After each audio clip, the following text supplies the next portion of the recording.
We're going to start in a little bit. It's going to give people a few minutes to go on in.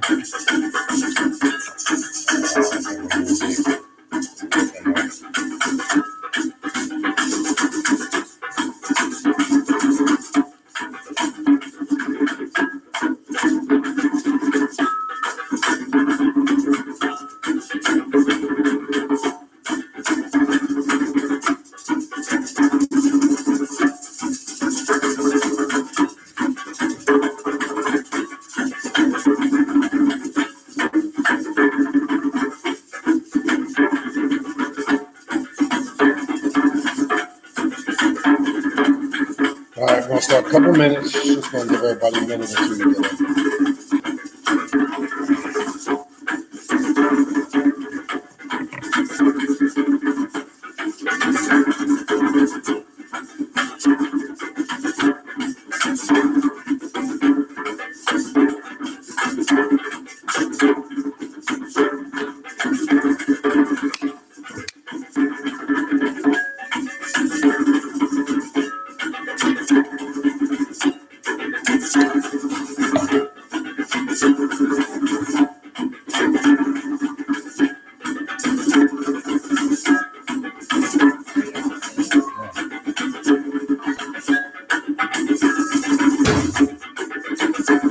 All right, we'll start 8:10. One more minute, and then we'll go ahead and start.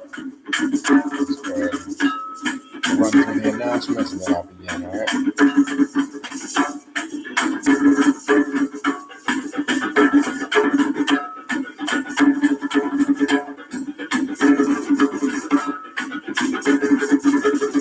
All right, we're going to go ahead and just get this thing started.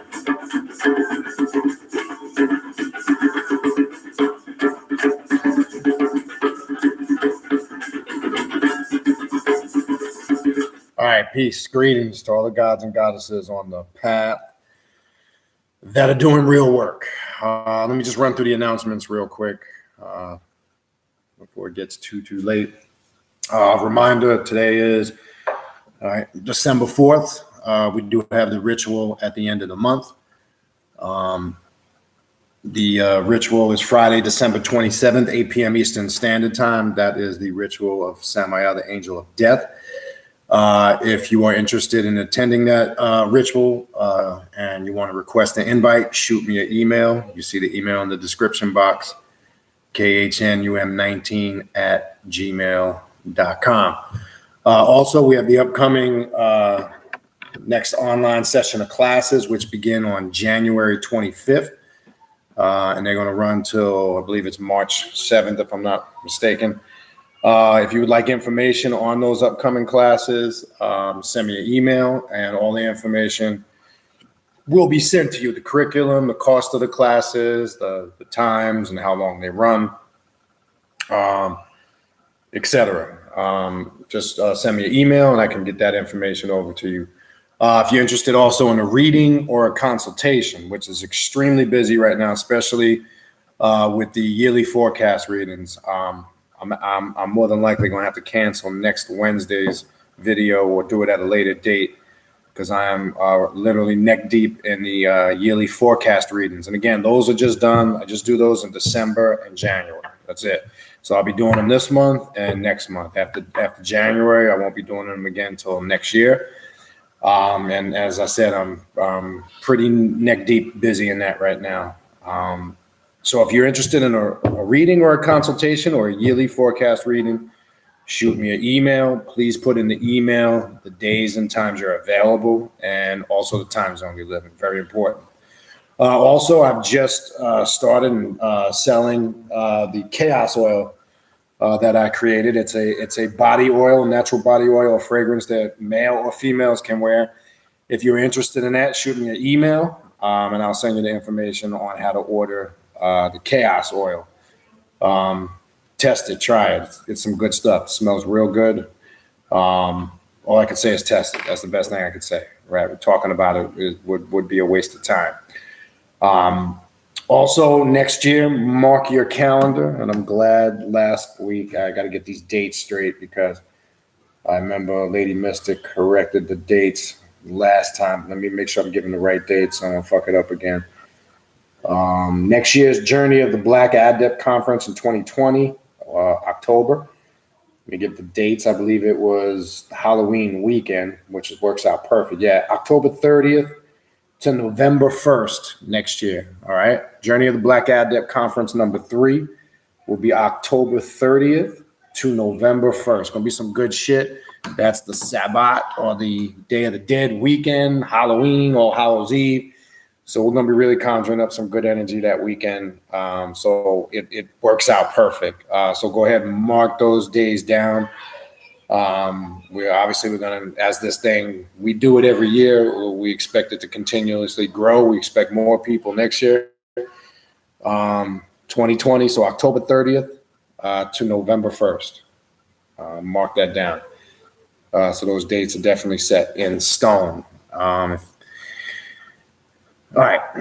I think I covered all the announcements. Also, again, remember, subscribe to the channel, hit the like button. The more likes the channel gets, the channel reaches and expands out to more people. It's put in more search engine, pops up in more feeds. That's the importance. Also, when you subscribe to the channel, hit the notification bell, and you will get a notification when a new video uploads or I do a live video like this. Also, the channel is monetized. If you would like to make a donation to the channel, you can go right to the bottom of your screen. There's a money symbol there. You can do it that way, or you can actually go to PayPal and use the email in the description box. For all those who have sent donations, if I haven't sent or said a personal thank you, I much greatly appreciate it. So again, thank you for that. I think that covers everything. And again, next week, I'm still on the fence. I'll probably know more in a day or two due to the fact, actually, congratulations to my older son who just officially finished college. He'll be graduating next week. I have that. And again, being knee deep in readings, I'm not sure if I'm going to be able to do a live next week at all. There's a lot going on this week between his graduation ceremony and me trying to get all these readings and consultations booked in, especially the yearly forecast ones. So the title that I did post for next week, I will do that class next, but again, I'm not sure if that's going to be next Wednesday. So look for me to change or adjust that. Okay. All right. So what I want to talk about tonight, actually, let me go get my glasses. Hold on one second.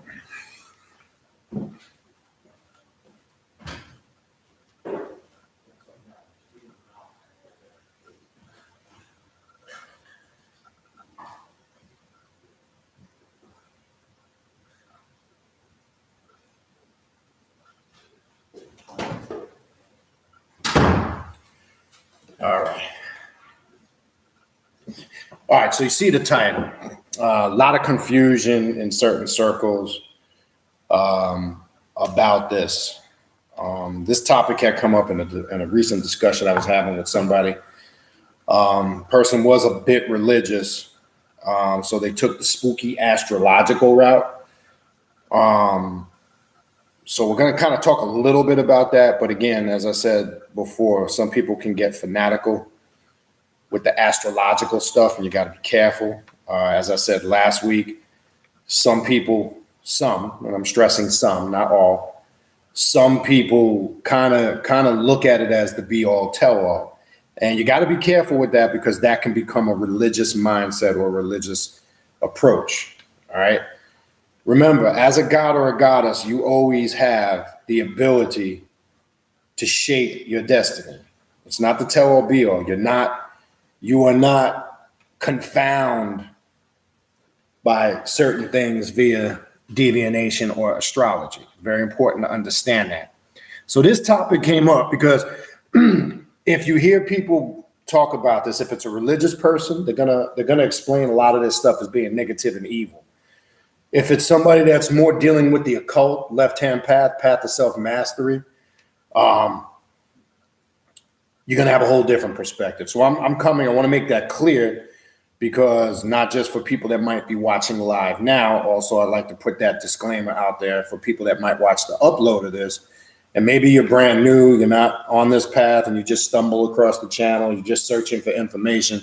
I need to be clear on that, because if I'm not, and say a religious person stumbles across this video, they're not going to understand it. They're going to just categorize it as being something negative or evil. So this is coming from an occult or a left-hand path approach. And let me put another disclaimer out there, because I was doing it and I stopped, but I occasionally got to do it when I get emails. This path, I don't care what your nationality is, your ethnicity.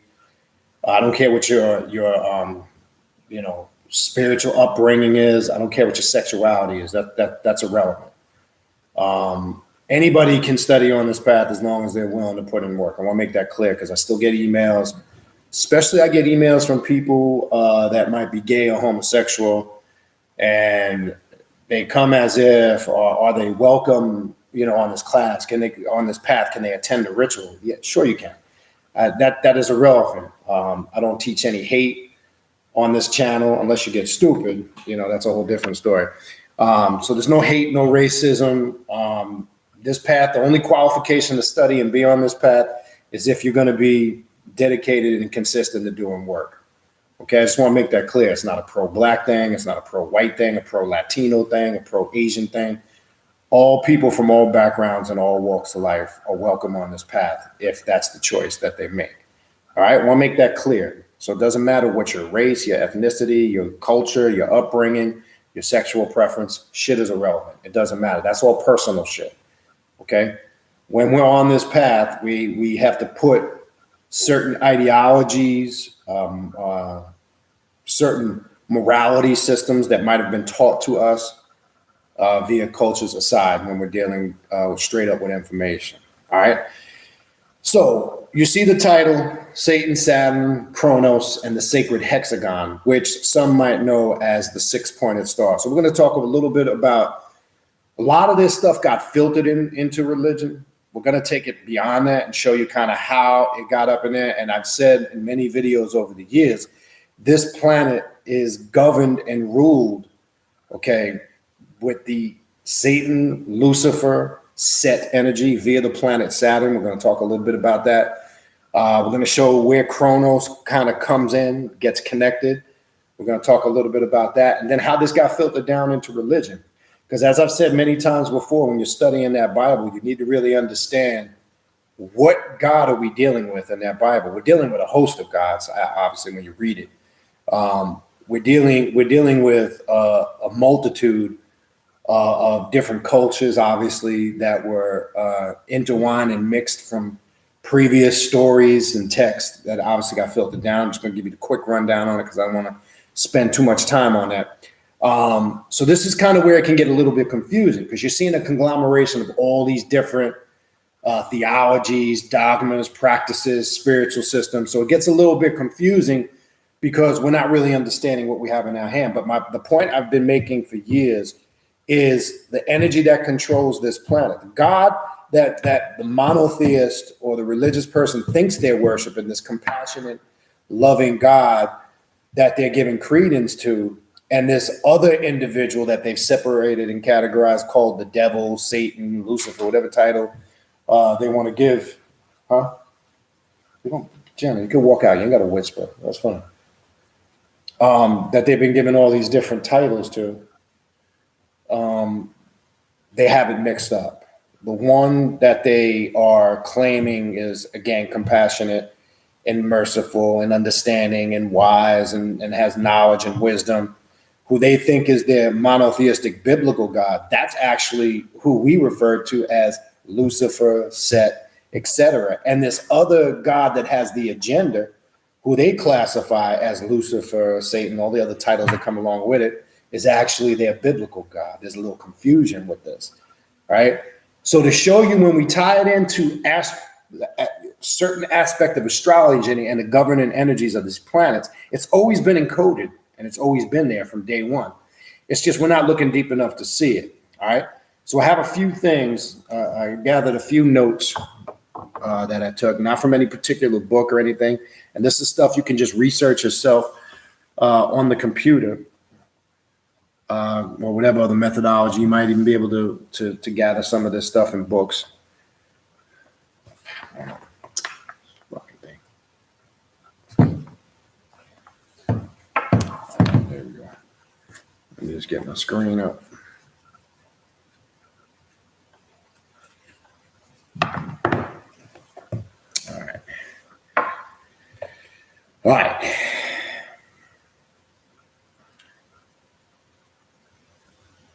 Let me scroll down. All right, so let's first start with Saturn. All right, we see phonetically. Oh, brother, I'll get to most of your questions and comments after I'm done with the material. But brother Angel, I know you're supposed to get back to me. We're probably gonna have to change that date for the Black Flame 11 meeting. Possibly do it on a Monday. I know I sent you the date, so I'm waiting for you to get back to me on that. All right. So let's start again first with Saturn. We see the phonetics of the word with Satan, Saturn, Satan. If you phonetics of the word. All right. Time Lord Saturn, worship Zeus, Kronos, Satan, Satanidae, Saturnidae, synagogue, Baal, all these different things that are affiliated with it, all right? When we come down here, right, and you can find a couple of different references to this, right? What I want to focus on is the primordial father, the dragon of chaos, Set, Satan, Red, Seth, Lord of the Rings, right? We never even... The movie that came out that everybody so falls in love with, don't even really understand what that movie's about. That's one of the titles of Saturn, or the primordial dragon, the Lord of the Rings, because of the rings around the planet Saturn. And the way Saturn moves in motion, most people will tell you, anytime you work with a Saturn energy, some people fear it because of its chaoticness. It's a strong energy. It's an energy that can come off as very intense when you're working with those type of energies. People tend to get intimidated by it, that maybe don't or are caught up in astrology when they look at it from a tell-all or kind of from a religious mindset. All right. Now, we don't look at the Saturn energy like that on this path. We look at it as an energy that is limitless, that has unlimited potential, that does not have any boundaries. So when you start believing all that spooky shit, when you start taking the mindset, oh, that's negative or bad, the question then lies, you have to ask the person, describe in your words what's negative or bad. You will find out it's personal, okay? When somebody says that's bad, or that's wrong, or that's negative, or that's not right, It's usually from a personal perspective. Where does the perspective come from? The perspective comes from everything that they've been, I don't want to just say indoctrinated with, but everything that they've studied, absorbed, their perception of knowledge is where they're getting that perception from. Because when you're making a statement that's something, and we're not talking about just common sense things, right? We're talking more from a spiritual perspective. When somebody says something is spiritually not right, or that's not correct, or that information is that's a personal perspective. We have to understand that. The sooner we understand that, it avoids people not getting frustrated when people don't see eye to eye with their own personal ideology. It's okay to agree to disagree. This is not about, see, the problem we have that goes on in a lot of these conscious circles, groups, movements, and whatever you want to call it. Everybody's trying to impress everybody with what they think they know. And I stress the word what they think they know, right? And it becomes a ego fest. Let me impress you what I know. And I think, and I this, everything is I think, and it's this, and I. That shit really at the end of the day is irrelevant, because when we put that, our personal ideologies aside, then we get down to the core meat of what things really are. And in that process, we're all not going to like what we get out of it. Because sometimes you're going to take things, as they say, with a grain of salt, better than others. And then sometimes it's going to be tough for you. You're going to battle through it. You're going to fight. You're going to have to struggle with old ways, old thinking, old mentalities. A lot of things that you thought start to become challenged, right? This is all part of the Saturn energy. Now, Kronos, which I'm going to come back to that, but I just want to throw something quick about Kronos, as he's known as a devourer, right? One of his aspects is as a devourer.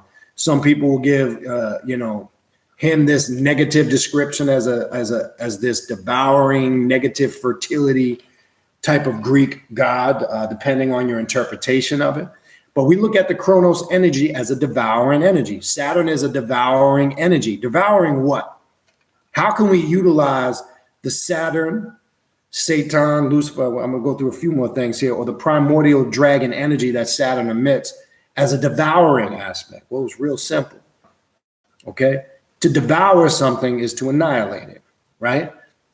We can devour certain things about ourselves as far as correcting things or things that need to be eliminated from our maybe characteristics that we carry, behaviors, approaches, mentalities, ways of thinking. So ask yourself, what needs to be destroyed, especially when we're working with the Kronos energy and what Kronos represents, okay?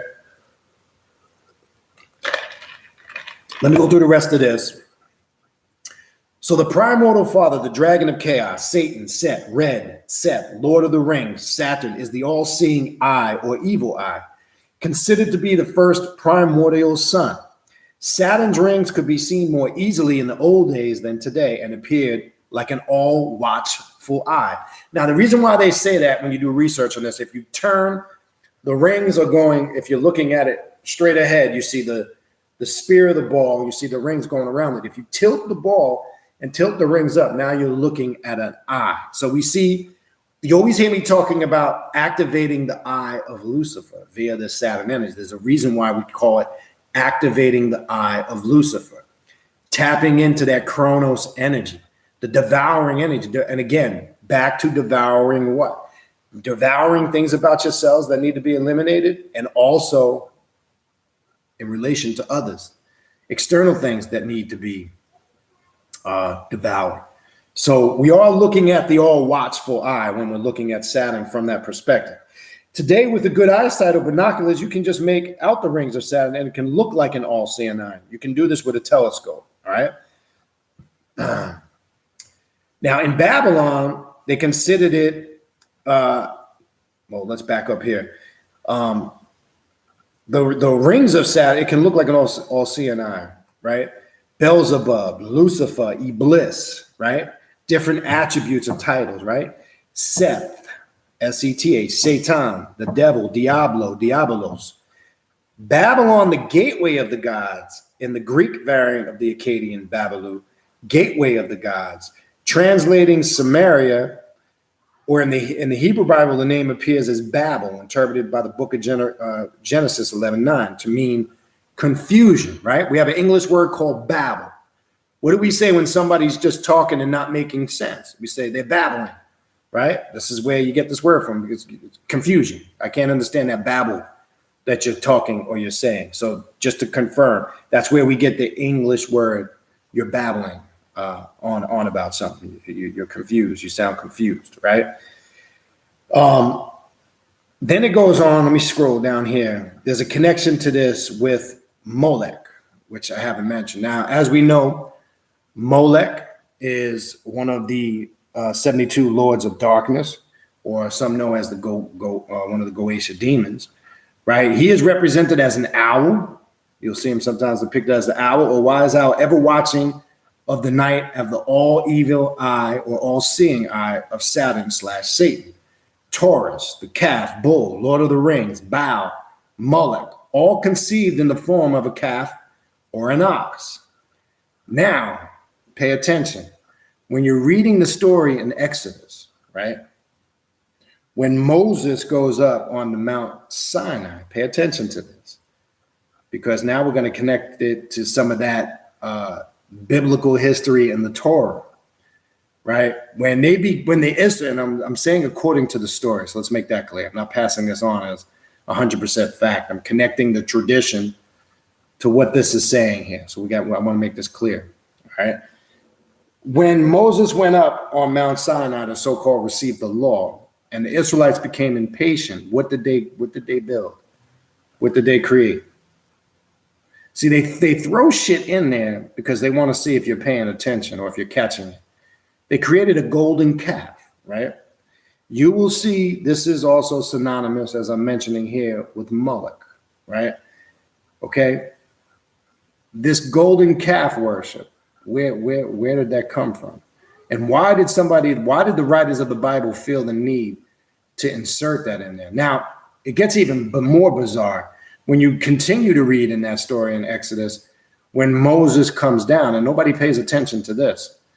When Moses comes down, and then out of anger, the golden calf is destroyed and it's melted down. And then it says it's scattered. Moses scatters the burnt residue of the gold on the water, and he makes the Israelites drink it. Okay, go look this up. It's in your Bible.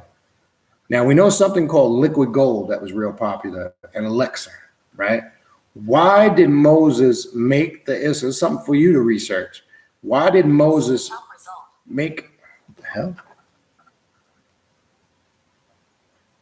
Why did Moses make the Israelites drink this gold residue off the surface of the water after he spread it out over the water? Go read in Exodus. Okay?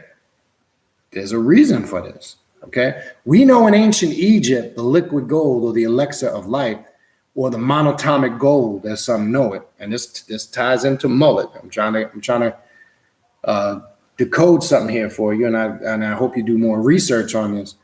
In ancient Egypt, the monatomic gold was known to correct or repair the junk DNA. Right?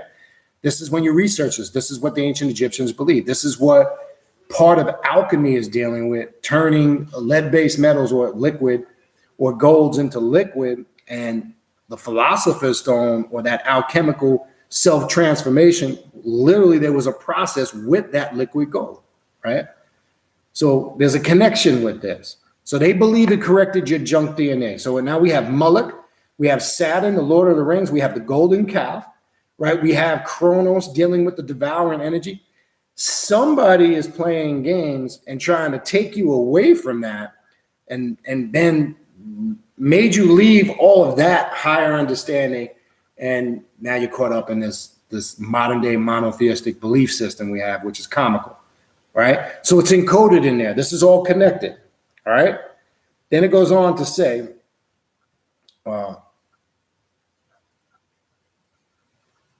on. Let me come down here.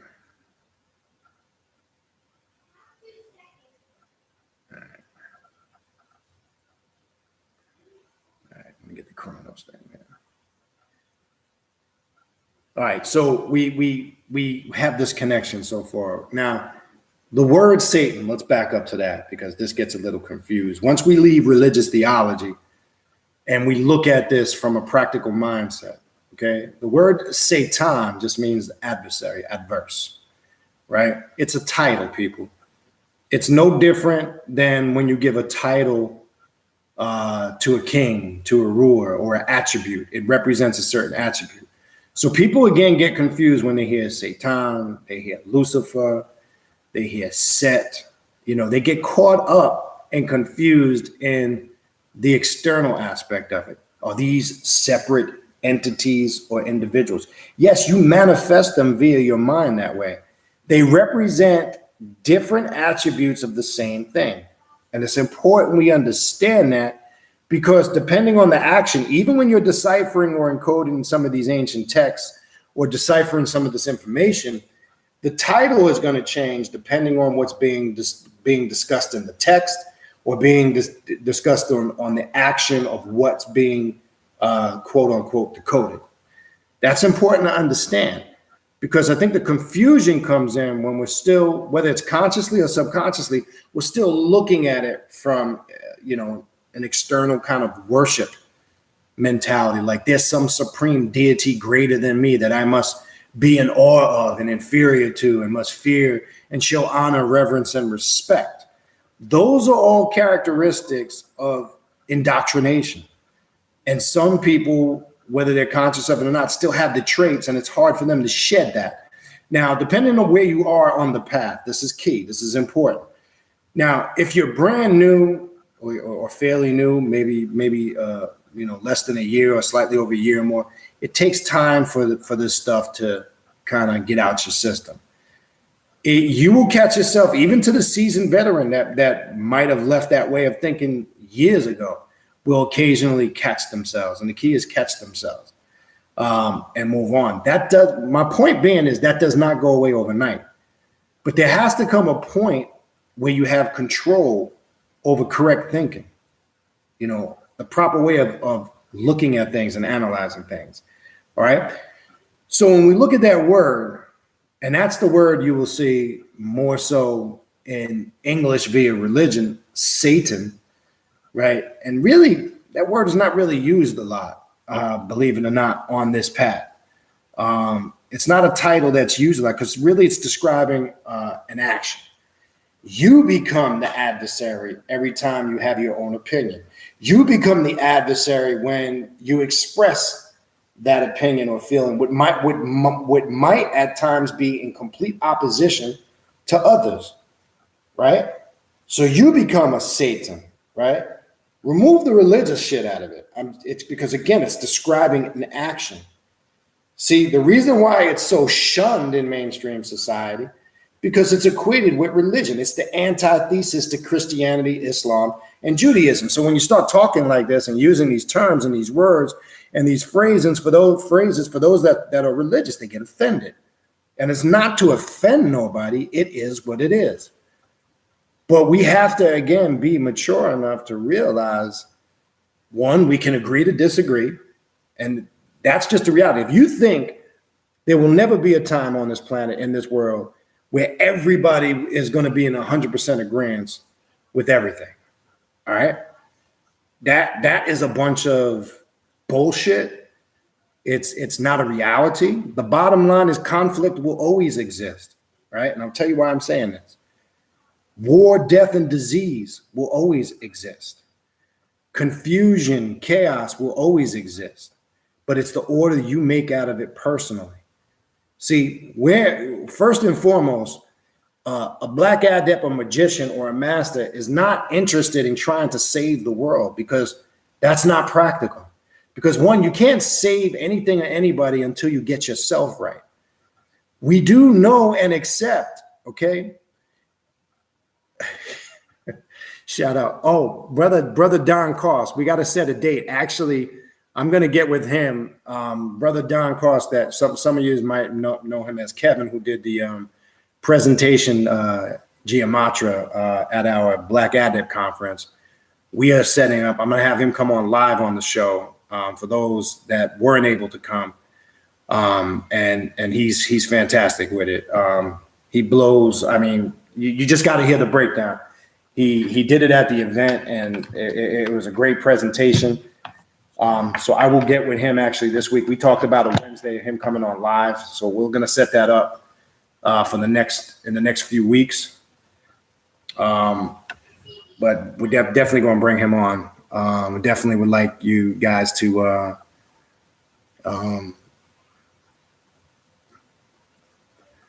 listen to him break that stuff down.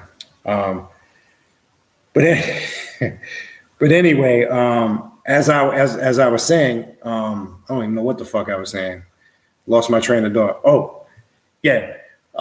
So when we remove ourselves from a certain mentality, way of thinking with a lot of these titles, this is important. It starts to make more sense in a practical way. All right. Oh wow. So what I want to go to real quick, and then I'll come back and kind of bring this full circle. Before I forget, I want to get into Kronos real quick. All right. So let me run through this real quick. As it follows, Kronos was called by the Phoenicians and Canaanites as Bel, Elus, Eli, Eli's, El, Elohim. Right? Now this is important. Remember what I just said early in the beginning of the video. Do the Christians, the Muslims, and the Jews really know who the God of the Bible and the Quran really is? I don't think they do. Why? Because most of them don't do any research of any of the phonetical breakdowns, the phonetics of the words. They don't do any of the breakdowns of the origins of the words. Now, again, doesn't mean you need to be a linguistic scholar, but you should be doing basic research where you have a thorough understanding of this, because you can't just accept things and not do the research on them and be able to validate them, not for anybody else. I want to make that clear. You're validating this for yourself, okay? So these are titles when you go back into some of these Semitic languages, right? El, Elohim, which as we know is the Hebrew title or translation of who they call the biblical God in the Bible. Now, Elohim is plural for El Elo, right? Elohim would be a group of Els, right? Now, El Elo, which you'll see in the Hebrew Bible, the source, right? Are we talking about a biblical God, or is this another manifestation of Baal or Kronos? Now, who is Baal? Baal, as we know, is one of the 72 Goetias or Lords of Darkness, right?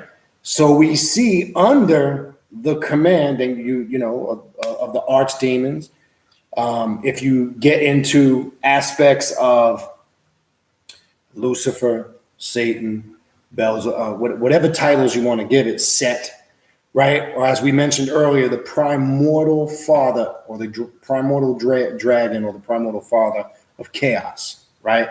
Set is also attributed to a color red, right? Which is also attributed to the red planet, right? Saturn has that connection with also that color, right?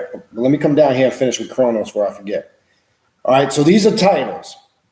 Now, in certain stories, it is said that Kronos, that infants were sacrificed to him. This is in Greek mythology, all right? This is all Greek mythology. But we're looking at the devouring aspect. One key thing he's known is as a devourer, right? And for those who work or have worked with the Kronos energy, can use that for deconstructive and reconstructive magic. It can be used for dark, destructive aspects of magic to destroy certain things. It can be used as an intense form of shadow work. This is all the Saturn energy. Now the hexagram. I want to talk about the sacred hexagram, which some know as the six-pointed star, right? Let's continue with this. Okay, it became associated with the star of Kronos, El or Kronos, right? Remember, we were just talking about that, all right? The chosen one. Kronos thereafter was associated with Baal, the star of Saturn or the star of Kronos, affixing it to be a demonic symbol. It is also claimed that it was picked up and used by King David, thus the Star of David, but avoided by others. Okay? I've said many times before that what we know as the six-pointed star, what most people think in modern day is the Jewish star, as some call it. It's confirming here in ancient Babylon, you will find this hexagon, right?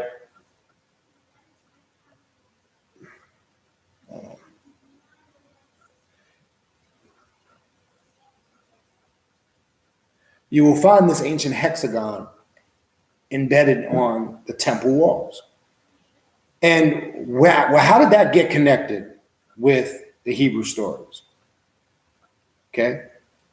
How did that, what was the land? Well, if you do your research and your history, you will see after these people during those times that were calling themselves the Hebrews, after they were released out of bondage and captivity in Babylon, right? As the history is documented, and this you can find during the time that the book of Ezra was compiled, when they left, not all of them. Now keep this in mind when you read the history, and this is something that a lot of people don't talk about. Some wanted to stay because the type of bondage, or I don't want to even say enslavement because it wasn't, they were treated very well there when you go back and do the research. So some didn't want to leave. Not all left when you do the research. The ones that did leave and came back into Jerusalem, according to the history, rebuilt Solomon's temple. This is when your Torah starts being compiled. This is when what we know as the 5 books of the Torah are being put together. This is now they've left Babylon and come back into Jerusalem, and they've taken a lot of that Babylonian culture and they brought it with them, along with some of the gods. Hence, Moloch, Baal, as it's saying here, another form of Kronos, or also known under the title El, Eli, El Elo. This is not a coincidence. How can those same titles be attributed to those same deities in those cultures, and then it pops up later on when the so-called Hebrews come back into Jerusalem and start rebuilding Solomon's temple? And Solomon's father David, and that, why is it called the Star of David? Because he took it upon himself to lay claim to that hexagon. So really that star, and you'll see it in different occult circles, it's used many different ways. It goes way beyond what we know as Judaism, okay? Those 6 points really tap into, we know 6, according to Revelations, is the number of the beast, right? 666, it is a human number, is the number of man, which is nothing but the 9 reversed. 6 and 9 are the same number. It's nothing but the 9 reversed, but it's encoded and hidden in the 6. 9 opens the gates or the portholes to, or what we like to say, the black flame of consciousness. There's a reason why we toll the bell 9 times when we open and close rituals, right? But it's hidden here in the 6 or the sacred hexagon, right? The 6 points.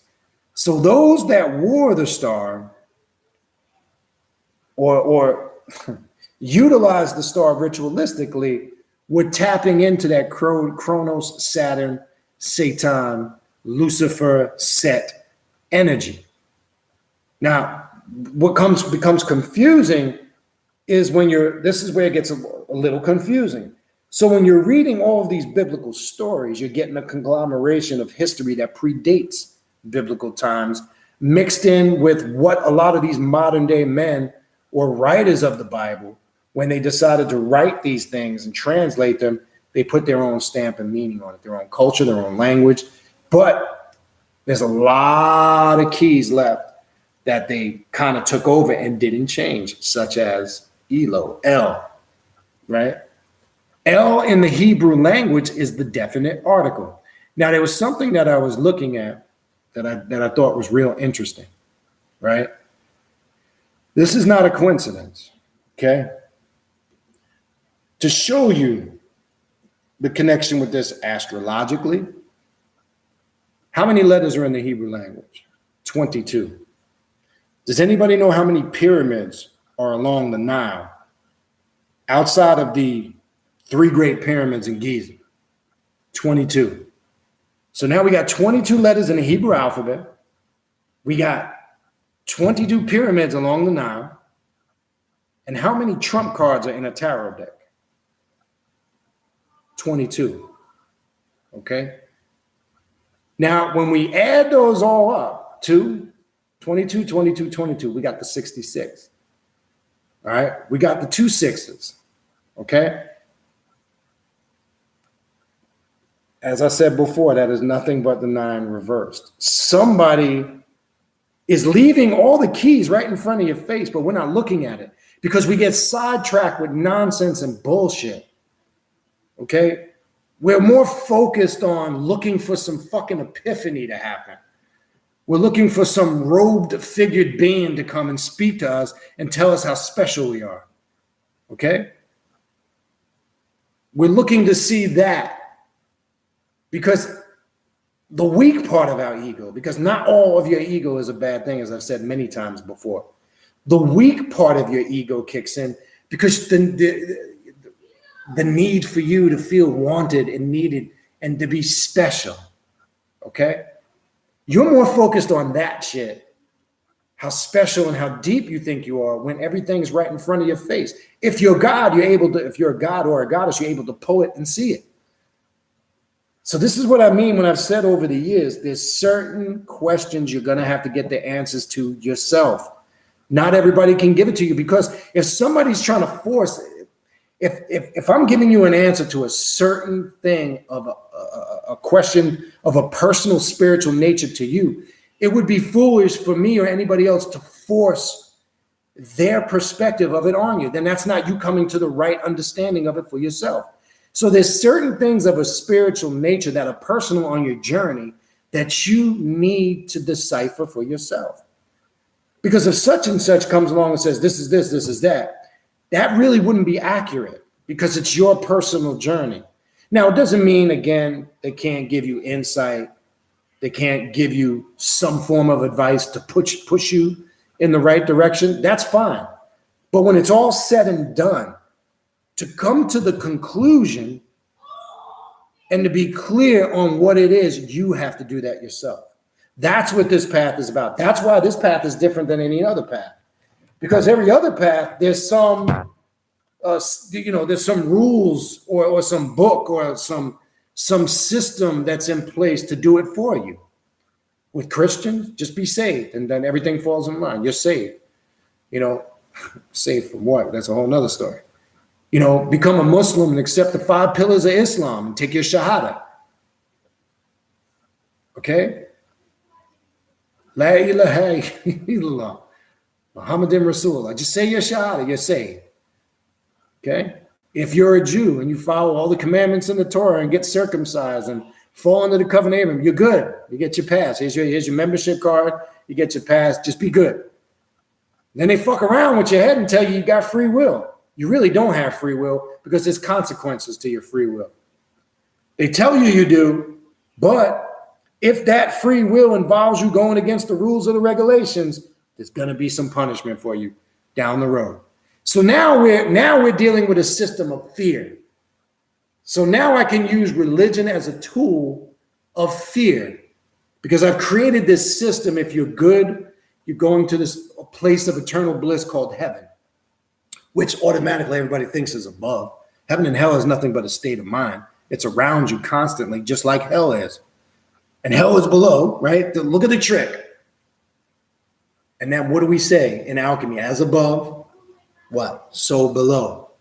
So if it's as above, so below, it's the same thing. Heaven and hell are states of mind. They exist all around you. You create your own heaven and hells. Don't let them fuck with you with that nonsense. Because the word heaven now, let's look at the phonetics of the word. Let's look at the etymology of these words, okay? The word heaven comes from the Greek word haven. And when you look up the word haven, it's a Greek word that means a place of hiding or enclosure. That's it. That's it. They even mess with you more in the New Testament when you look up the etymology of these words, okay? Anywhere in the New Testament where you see the word God, you see the Greek word theos, okay? Theos has root in a couple of English words that we use on a regular basis. Now, keep in mind, remember, English is the youngest language on the planet. It's the baby language. It's the last language that came.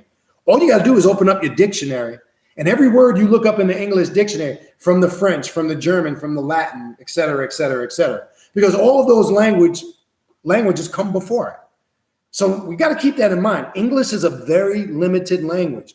So when we're reading a lot of the ancient texts, whether it's the Bible, the Quran, the Tibetan Book of the Dead, the Coming Forth by Day, whatever text you're reading, remember, any good translator will tell you there are certain things that are complicated to translate in English because there's not really a sound English word to describe it. Shit, somebody that speaks Spanish will tell you that.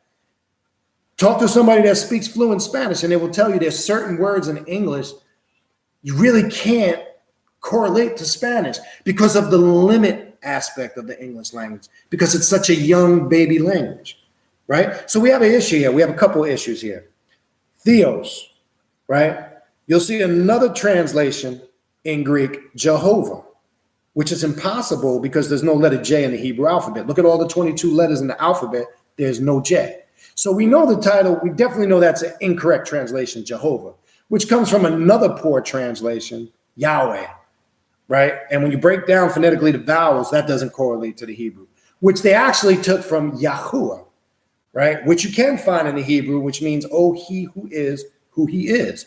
You also see who, it's not a coincidence, because they took it from Egypt. Who is the creative force of will? H-U, go look it up. Who he is the personification of that when we talk about Heka or magic, okay?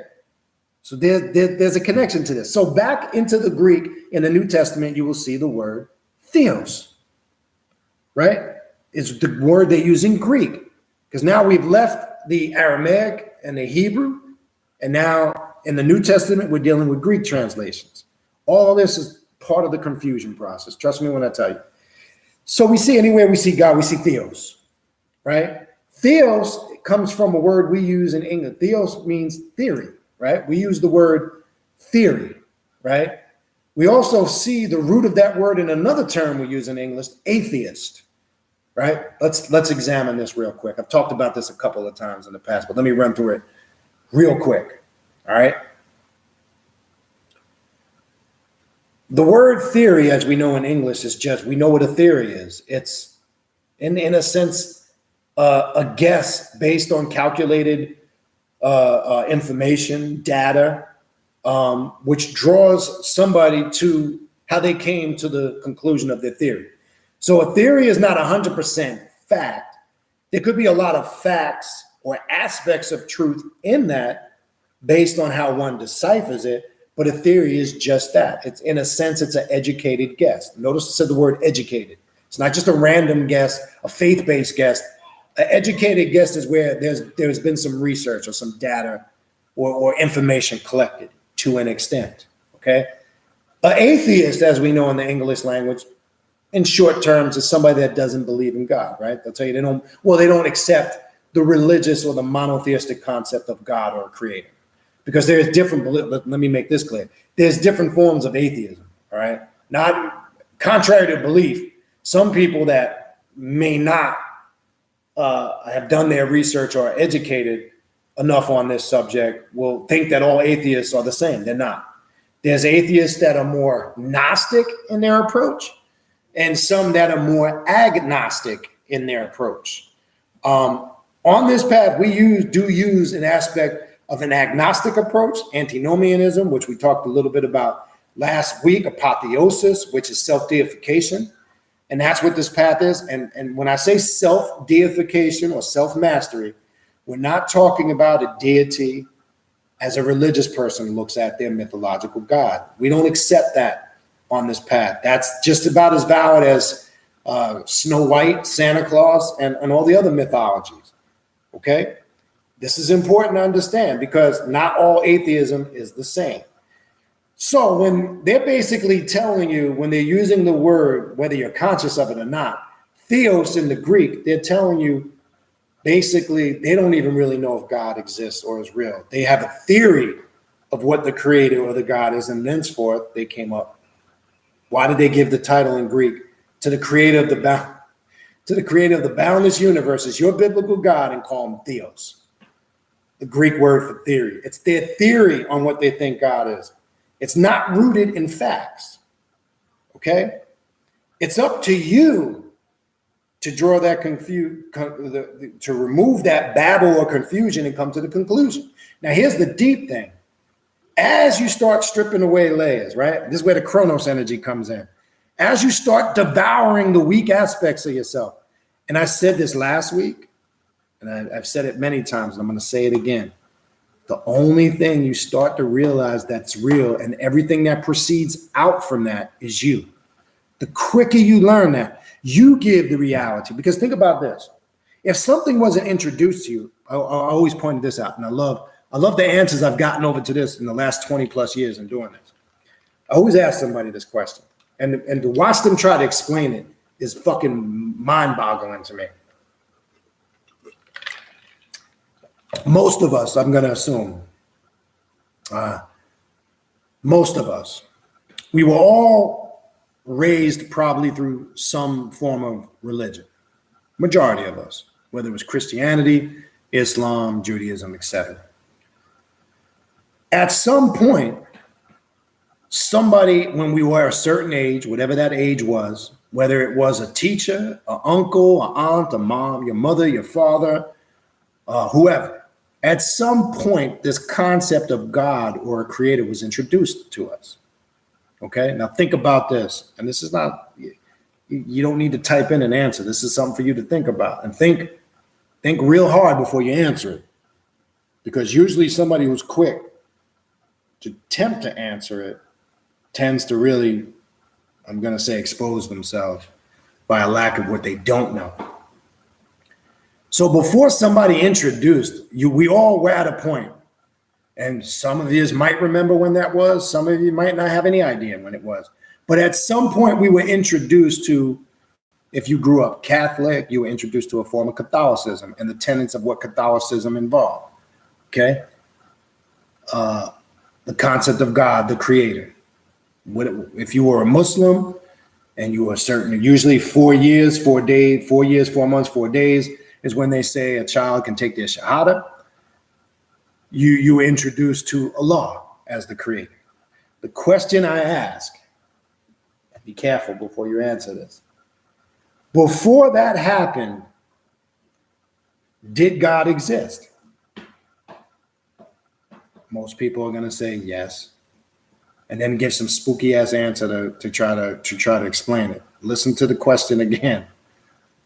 And let me say it again. Before somebody introduced or made you aware of the God concept, whatever, however you were raised or came up, just to put it in a nutshell. At some point you were introduced to it. You came across it and you became aware of it. The question is, did God exist prior to that? Okay? Ask the question. What has always existed? Always. What's the one thing you're always conscious of? Always is yourself. Okay? Anything outside of yourself or outside of your awareness is not real to you. This is why when somebody hears something new for the first time and they get mesmerized by it or captivated by it, it's because they were not aware of it. Now, the question is, did that exist? Of course it exists. It just didn't exist to you because you weren't aware of it yet. Okay? This is why some people will think, look, there's nothing new above and beyond the sun. I don't care. There's nothing new. Nobody is bringing or teaching anything new, including myself. Everything that I teach has always been here. Don't get fooled by these clowns on the internet that come with some heavy, deep shit that they found hidden somewhere in some book that you didn't read. So you think it's heavy and deep because you just ain't stumbled across it. They know that shit, but they can use that shit against you because it makes them look special. I'm special because I found something you don't know. So let me now put it out there to make myself look special. Okay? This stuff kills me, cracks me up. It's just like, I got to keep it real for what it is. You have all these pro-black conscious teachers that are on the internet, and let me call it for what it is. But all they do is spend all their time doing videos quoting white authors, white scientists, but then they want to talk about how pro-black they are and all the atrocities white folks have done, but yet they're quoting white authors, white scientists. It just makes you look stupid, okay? It makes you look stupid. Me personally, I don't care. Information is information. I don't care if you're black, white, I don't care where it's coming from. If it's good information, it's information, okay? But remember, it's like, think about this. Let me put it to you this way. Think about before you knew what aspirins did. If years ago you had a headache and you didn't know nothing about aspirin, right? And I came from the future and I said, here, you got a headache, take this pill.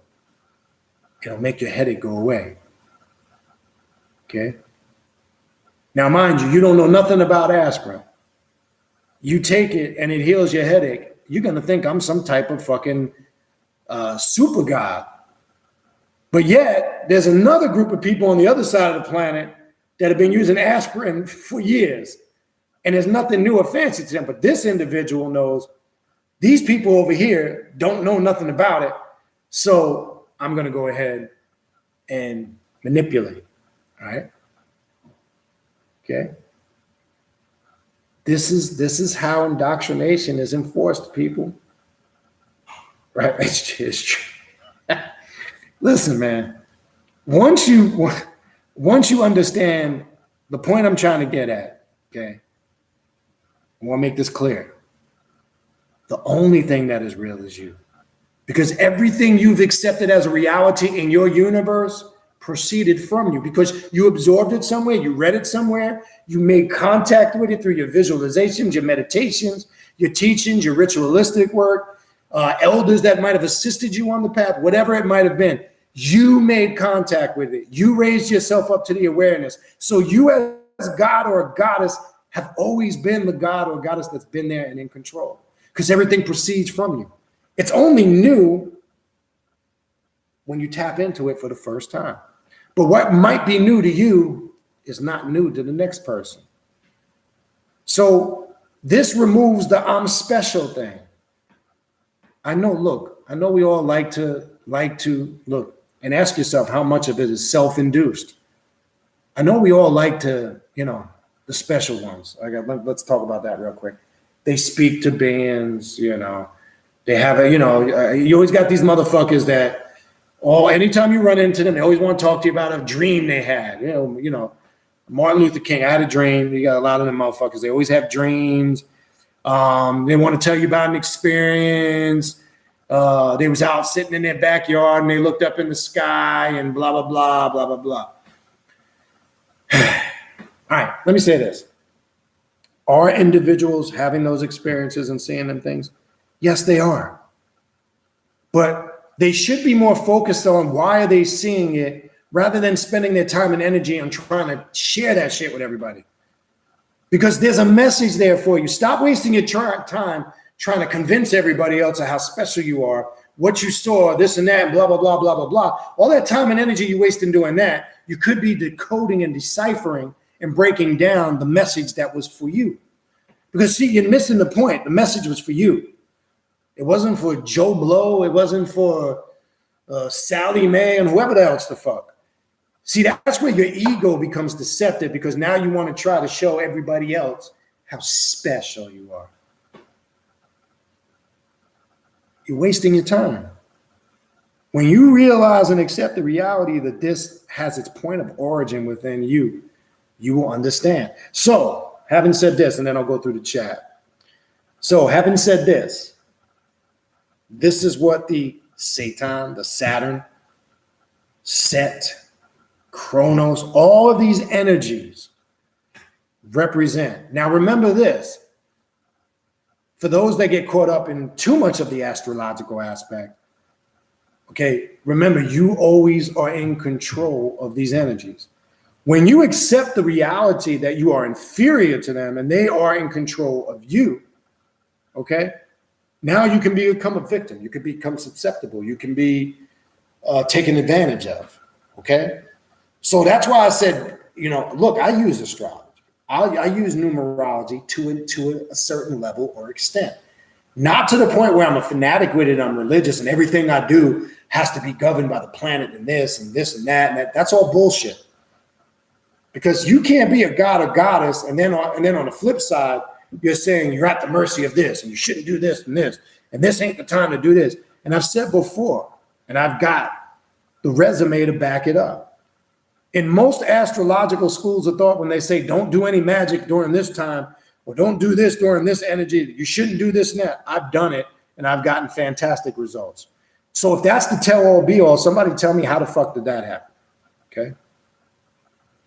So what I'm saying is, when you're using a lot of those energies or signs, use them as a resource, a tool of information, not in a religious way. Because how is that if I'm opening up an astrology book and I say, oh, today's today, and the moon is waxing and waning in this, and the planet is in this sign, and the astrology, and I'm doing all this, and I'm planning, I'm calculating every aspect of my life according to this. How does that differ from a Christian, a Muslim, or a Jew who follows biblical or Quranic law and says, oh, this law, this is this feast day, this day, I gotta do this, the ritual here. Oh, okay, I can't do this and this and that. That's against the law. That's against that violates the commandments. That's against Sharia Islamic law. Now we're back to fucking religion. Okay? And that's what we don't want to do. Okay? We have to be careful of that, because I see people getting caught up in it. Even when I do readings for people, I give you the astrological information. If we're doing a demonic reading through demonology, I give you the correlation of the astrological spirit that comes through that speaks on your behalf. But what do I also tell you for those that have done work with me? That just represents when that energy is at its peak. So when you have a particular demon and they're affiliated, let's say, with the Gemini energy, that just means in the sign, astrological sign of Gemini, if you can time or plan your ritualistic work, you can access high levels of that energy. But as I said before, on the flip, it's not the tell-all be-all. A good magician or adept, male or female, can work magic any place, anytime, regardless of what the astrological sign is. If you can't, then you're not a god or goddess / actual practicing black magician or adept. I don't give a fuck what anybody says. You don't have to agree with that. I couldn't care.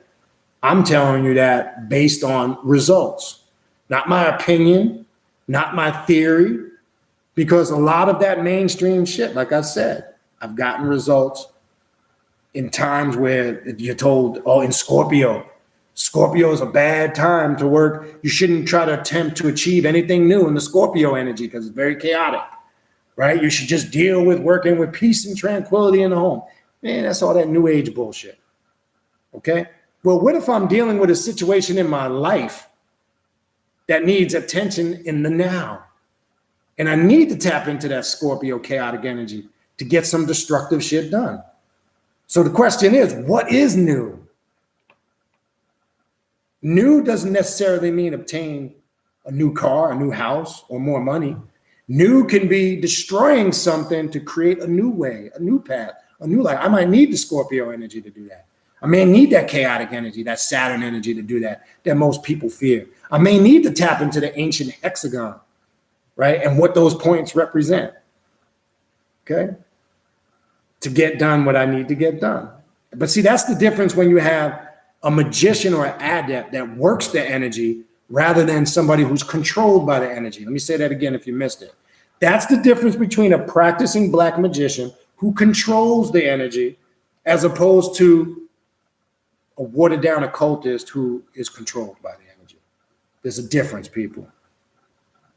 We make no excuses for what we do accomplish and what we don't. We take full responsibility for both spectrums of it. I blame no one for my weaknesses, my faults, my errors, my mistakes. I take full responsibility for that. And here's the reality, okay? Here's the reality. At the end of the day, nobody gives a shit, okay? I don't care what anybody says. When you're failing and you're struggling in life and you're going through hardships, I'm not talking about the occasional morale booster. Hey, I hate when people say, I understand what you're going through when you're dealing with shit. Really, they don't. Let's keep it real. Everybody's situation is unique. I know it's the right thing to say, hey, man, I know how you feel. You really don't. See, this is important to understand because it takes away the crutch mentality, the feeling sorry for myself mentality. Remember, you are where you're at because of the decisions you made. You're there because you put yourself there, okay? You're going to find, and let me talk a little bit about this real quick. Everybody's DNA has its own personal frequency and vibration. Let me say this again, and hopefully you don't miss this. If there's anything that I said tonight, you catch this. Everybody's DNA resonates and vibrates at their own personal frequency. Let me make this clear. What do I mean by that? Benita, what are you talking about? You sound crazy. I hope I do sound crazy. Because crazy, I'm in good company with crazy ass people. Here's the reason why I say that. Your DNA can be manipulated, though, by that frequency and that energy based on your thoughts and the level of information or consciousness you take in. So that energy is constantly being manipulated and changed, okay? This is something that we really need to understand. So this is what makes your path personal and individual. So now take into account, we're all having an individual but collective experience simultaneously. I know that sounds fucking crazy. Let me say it again. We're all connected to what people call the collective consciousness, right? The one thing that Tahuti or Thoth was talking about in the Emerald Tablets. What is the one thing? We're all connected, okay? So there is an individual journey that's connected collectively. So how do you know that? Well, because if you're on this path, one of your goals is to tap into what we call the isolated consciousness. To understand the one thing or the collectiveness, you must separate yourself from it. You're saying, Benita, that's contradictory. How can everything be collective and connected, but then you're saying yet separated? It's because you're still looking at it from a moral perspective, okay? What did Tahuti say in Emerald Tablets? What is the one thing? See, you thinking like a mortal. In order for me to see the collectiveness, I must separate myself from it. So I can see my part and place in it, because we're not striving to become one with the universe in the new age sense, because I can't understand the oneness until I break off from it. Because what is that one thing? That one thing I know resides within me, but what is it? How do I connect with it? I connect with it via my DNA, because I know my DNA, it vibrates at its own frequency. Now, is my frequency and vibration the same to his, him, or her? Absolutely not. So now we're evolving on different levels. We're dealing with different vibration. So if we put a multitude of people in the room, how can we confirm this? Real simple. If we're sitting at a round table with 12 people, and I go in order, and I say to the first person, what is God to you? They're going to give me their breakdown. And I go around all 12 people. I'm going to get 12 different perspectives. Why? That's because everybody sitting at that table, their DNA is vibrating at how they're evolving on their pace, on their journey. So this now explains what I mean when I say your journey is unique in the sense that it's personal. Stop trying to compare your shit to other people's shit. This is why people don't make it on this path, because they get frustrated because they want to line their shit up with somebody else's shit so they can feel comfortable, special, needed. I don't want to be special. I don't want to be comfortable. I don't want to be needed by nothing or nobody. Because until I strip those veils away, I'm never going to understand myself. Because once I understand myself, I'll realize those are self-induced conditions or mind states that I've created via my weaknesses. That's why. So now I see I am constantly manipulating my DNA and the frequency and the vibration by the consciousness that I take in, by the awareness that I open up, via my ritualistic work, my meditations, my ritual, whatever. All of those things is what's manipulating the DNA. Now, this is the reason why you're supposed to do ritualistic work. We don't just do ritualistic work because we do it, right? We don't just create a ritual because it's cool. It looks gloomy and dark. This shit is motherfucking work. This is work, and I've said it from day one. This is one path that you can't fake the funk, as they say. You can do it on any other path. All you got to do is put on a jalibiyah in Islam and a tagiya, take your shahada. Nobody knows what you do behind closed doors. Make your 5 prayers. You got it all together on the outside. You could do it being comedic, throw on a dashiki and big ass ankh and, put some kunta kinte cloth on and say Hotep or Alafia or whatever it is. You can fake the funk in those paths, but you know what? On this path, you can't, because this path, you're held accountable. Held accountable based on what? Your results. Okay? So you can't sit there and kick and spit all this information and then you're not an example of it. So then I see you're not manipulating, and you're not in tune with the frequency and the vibration of your DNA. You're not, because you're saying this with your mouth, but I'm not seeing an example of it. What do I mean with an example? If you're a family person, your family should be well-rounded. Your kids should be well-rounded. You should be a good example, a provider if you're a man or a woman. That's not chauvinistic, because we're in a different day and time now where there's some women that make a lot more money than men, and I'm cool with that. My wife makes more than me. Doesn't bother me. I'm not into that egotistical male chauvinistic mind state. You understand? You should be an example of it by way of your actions and how you live your life. Because if all you can do is in a circle hold an intelligent conversation and say a bunch of deep shit, that doesn't impress me. But I'm looking at, as you're talking, the shit starts sounding like Charlie Brown. Wah, wah, wah, wah, wah, wah, wah. I'm looking at your example. I'm saying, okay, let me see how this dude lives. Let me watch his mannerisms, how he talks. Let me see his breakdown. Let me see, is he successful on certain levels? And I'm not saying materialistic things, okay, determine the success or failure of an individual, but there should be some harmonious aspect in that area. Are you a living example of what you teach? It's that simple. That confirms if you are really in tune with the frequency and the vibration of your DNA. Why? Because as you manipulate it and continue to evolve, not in a bad way, you manipulate it because you continue to grow and evolve. And this is why the beauty of this path is it's never ending. There's never a point where you get up on this path, oh, I'm done. I got it all figured out. That doesn't happen. The sooner you realize that, the better. It's a continuous journey that's never ending. All right. I'm going to stop there. Let me go through the chat. I'm going to go up through the top. So be patient. If you type something in recent, it's not that I'm ignoring you. I'm going to be fair and go to the top. So what I'm going to do now for the remainder of this, and just a reminder, not sure if I'm going to come on next Wednesday because I have a lot going on next week. The yearly forecast readings, I'm knee deep in them right now, or neck deep, I should say. And then my son finally has finished college and is graduating this next week. So I have to go to that.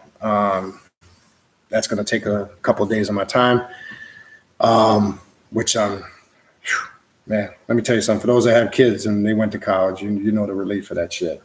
Well, it's the beginning. But anyway, I am happy for them and all that good stuff. So look for that date. I know I posted for next week. I'm gonna do that class, but it may not be next Wednesday. I might have to postpone that. I don't really have a free day next week to reschedule any day. Monday, Tuesday, all of next week, no good. So I might just squeeze in a recorded video next week, and then probably the following week, which I think is the 18th, I'll probably just reschedule that class, that video for the 18th. All right. All right. And then just again, real quick before I go to the chat, I don't want to have to do it at the end, so we can just end it. And then remember the online, if you're interested in signing up for the upcoming online classes, which begin January 25th and they run to March 7th, They are on Saturday afternoons, 3 Eastern time, and they run to about 6:30, 7 o'clock at night. And that's for about a 7-8 week period. If you want information on those upcoming classes, send me an email. I'll send you the information. If you do want a reading or a consultation or a yearly forecast reading, which I only do in December and January, that's it.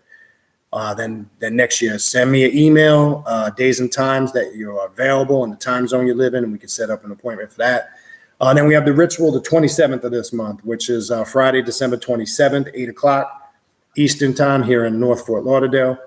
If you were interested in attending the ritual of Samael, the angel of death, shoot me an email to request an invite, and we will go from there. That's going to be on the 27th. Journey of the Black Adept Conference number 3 for 2020. That's going to be October 30th to November 1st. 3-day event of workshops, classes. For those that came this year, you know what it involves. We're going to make it bigger and better next year. You can mark your calendars for that. It gives you plenty of time to prepare, way almost a year in advance, 10, 11 months in advance. Some people did that last year, was smart, booked their tickets early, their plane tickets, and had them good to go. So you can mark those dates down, October 30th to November 1st, 2020, Journey of the Black Adept Conference number 3. I am looking to bring some other left-hand path occultists into this one, in addition to new presenters, but we'll talk about that as we get closer to that date later next year. Again, don't forget to subscribe to the channel, hit the like button. The like button gets the channel out to more people on the platform. Subscribe, hit the notification bell, and all that good shit. All right, so let's see what we got in the chat. Let's look for some. Take these glasses off. I'll probably wind up putting them back on, but looking for questions. I'm going to skip certain comments and personal dialogue amongst each other for the sake of time.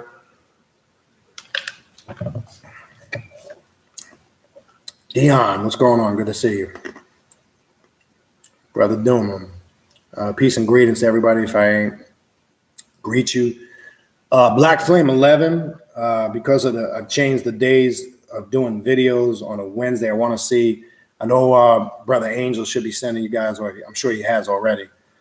I want to see if the 16th, which is a Monday, is good for us to have our next meeting Monday night, the 16th at 8:30. So get with Angel, and then he can get with me and the feedback. And if that's a good, that'll be the next date we meet. If you are in the New York or the tri-state area, you don't have to be, but if you are and you are interested in getting down with the Black Flame 11, it's a group that we've put together in the New York City area, where we are trying to get together possibly twice a year to do events. Our next event will be on March 20th. That's going to be in Astoria, Queens in New York. We will be doing a ritual there, which is reserved to the Black Flame 11. I'm not going to talk about it openly here. But if you are interested in getting with the Black Flame 11, shoot Brother Angel, who you see, I know he should still be in here, Angel Figueroa. Shoot him an email, and he can give you that information. But I want to make it clear, if you're going to work with that group, that's key. You got to do work. If you're just going to come and be nosy, we're going to ask you to leave. It's a group that has decided to come together to do work for our personal, individual, and collective growth. So I want to make that clear. It's not a social club.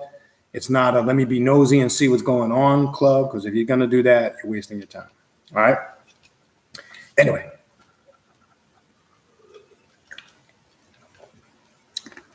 All right, what else we got? I'm looking for questions.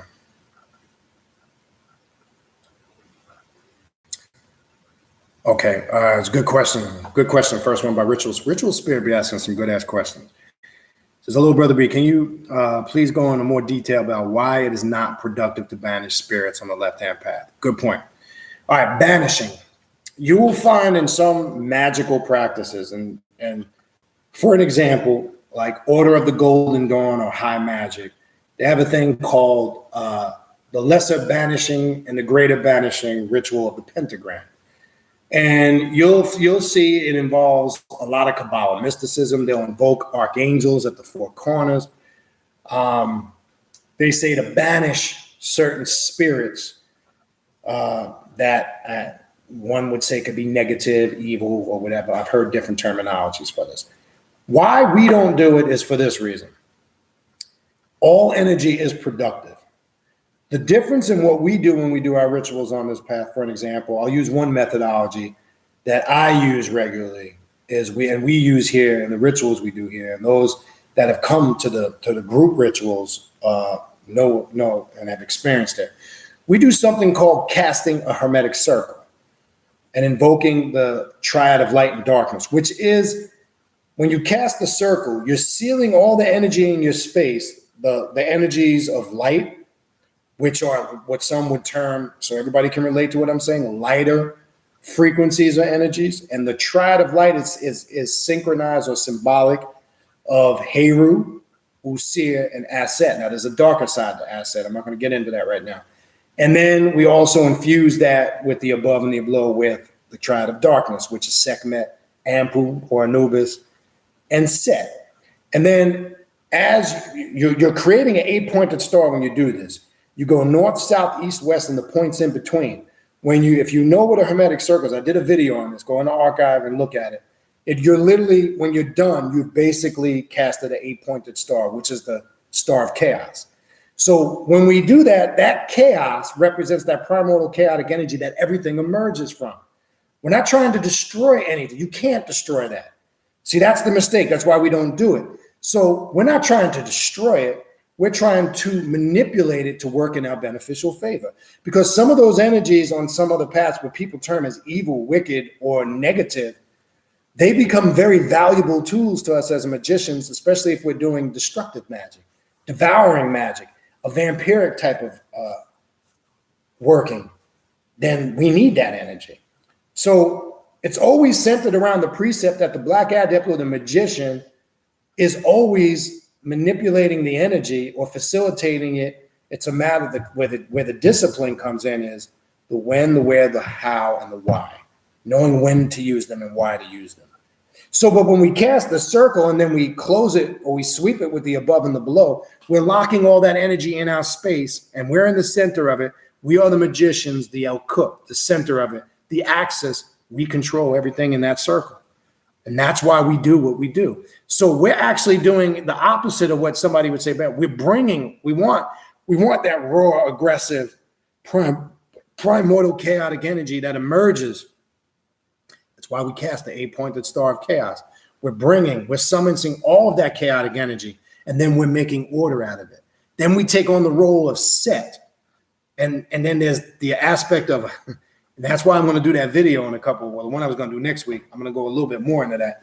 So we're trying to take that energy like Set and now make order out of it, as he did with the Pep or chaos. So that's why we don't, and that's why I don't do any type of banishing. Okay. Now, recharging yourself, you got to remember, a lot of these practices are vampiric in nature because there's always the giving and the receiving of energies. So you should be doing basic things like recharging yourself because there is a certain amount of energy you're giving all the time. Like right now, I'm sitting here talking. I'm giving energy. I'm extending a part of myself that's taking from me, right? When you do certain ritualistic work or when you're mounted by spirits, there's a certain energy that's taken from you. So yes, you should be recharging yourself. You should be recharging your chakras. You should be taking spiritual baths. You should utilize crystals and stones that carry energies that can work in that recharging process. That's different. You're not banishing anything because remember, there's always the act of giving and receiving. It's sex. Even when you're having sex, you're fucking, right? Somebody's giving it, somebody's taking it. I mean, you could apply this concept. I call it devouring or being devoured. Predator, prey. There's always those two roles. That's what energy is. There's always the giving of it and the receiving of it. That process can't stop. So my question is, how do you destroy something that can't be destroyed? Energy, this is why what Christians fail to understand, you can't destroy the devil because the devil is energy. The quicker they realize that, the quicker they would understand, or they would come to the conclusion of their lack of understanding of what that concept is. They got it backwards. So energy can't be destroyed. Energy is never destroyed. Okay? Can it be manipulated? Does it evolve and change? Yes. But is it ever destroyed? No. Just look at nature and creation. Look at our planet, right? We are the product of stars that have died and exploded and formed other galaxies, which created other stars and other galaxies. And when these stars, when our sun burns out and it dies and it explodes, it's gonna expand and contract out into the universe, right? And this is what they say creates the vibrational tone and frequency of the Om chant. Why do you think the Buddhist monks do it? Why do you think certain cultures or spiritual systems practice chanting the Om? Because they say that's the original vibrational sound of creation. It vibrates on D major. So they say if you regularly chant the Om in a mantra-like fashion, like the Buddhist monks believe, you become in tune and in sync with the micro and the macrocosm. Cool, I'm cool with all that. I got no problem with all that. But they say it's the original vibrational sound of creation. They say when the sun or many suns have exploded and those particles expand out into the universes, this is the sound it created. I'm just saying that's what they say in their systems, right? They say that's where the Om, and it vibrates on D major. And D major is the tone or the frequency that the planet vibrates at. Now I find this funny because if you've ever been in a Rosicrucian lodge, they have what they call a panpipe, that they do the vowel sounds and the tones in the beginning of convocation. If you're a Rosicrucian, you know what I'm talking about. And they hit the D major note and they do the Om chant. And this is done in the beginning of the convocation to set the tone and the mood for what's getting ready to take place in the convocation. So they're trying to bring you into that alpha state, that spiritual state. And those that have worked with the Om, when you lock in and you hit a certain tone, vibration, pitch, and frequency, it can open you up to spiritual experiences. Because once you're vibrating at a certain frequency and tone, now back this shit up to what I was saying earlier about your DNA. Your DNA vibrates at its own personal tone and frequency. So the only God that's ever really existed was you. The quicker you figure that shit out, the easier it's going to be. So then you say, well, what's all these archetypes and deities then? What is that? What is it? What is this and that? You just manifested them from here. You still gave them life. Because if you didn't, let me ask you this. I always tell people this. It's the same thing. You looked at, before you came on this path, you looked at Set one way. If it was through Kemetic studies prior to left-hand path, you looked at Set as some evil demonic figure that you should stay away from. And you probably shunned it or didn't even approach it. What changed that? What changed that was when you got a different level of understanding and awareness. Now your approach and perspective is totally different. So the question is, do both of those sets exist? Do both of them exist? Yes, to you they do. Because you created the reality of it. And then when you eliminated the illusion of one and gravitated towards the other one, I know this might sound a little complex, now you gave life to the real form, right? Because you shunned the illusionary aspect. And now you look at Set in a different way on this path. So now the question is that Set real? Is it something that exists outside of myself? Is it an external entity? And I have answered that many times before. Yes and no. Yes, in the sense, because some will say that these energies, you got to remember, you can't really put a time frame on these energies. Because when we're talking about spirits and demons and archetypes, these are energies that have manifested many times on this physical plane in many different periods of time, as we know. Okay? So they are an energy that can take physical form, but they're manifested through your thoughts. And this is why we have to, again, always go back to the first principle of Tahuti. All is mental. Mental is all. The universe is mental. So it doesn't mean you're not going to have some external experiences, but make sure that external experience you have, you internalize it. Because if you don't, then you go to Spookyville. And you don't need to convince everybody of your external experiences because they're for you. That's what I mean when I said you better internalize it. So stop wasting your time. Last night, I was sitting in my altar room and a shroom appeared to me. Why the fuck do I need to hear that shit? I don't care. That was for you. The key in that sentence is Oshun appeared to you. What the fuck has that got to do with me? Because the only reason why you're telling me you want me to go, oh, you're so deep and special. Maybe she came to you because you're chosen. See, that's what some motherfuckers, that's what they want to hear. I got to keep it real. You're not going to get that from me. I don't care. I don't waste my time calling. I'll be damned if I pick up my phone. Hey, what's up, man? It's Beniti. Hey, man, let me tell you what happened to me. Like, man, fuck out of that shit. Anyway. A good question, though, Ritual Spirit. Ichigo Uzumaki, congrats. Yes, well, he's a young man in his 20s, but went a little longer with school. But he went through periods where he stopped and then restarted. But hey, you got to give credit where credit's due. It's an accomplishment. I don't have a college degree on any level, so for him to get his bachelor's, it's an accomplishment.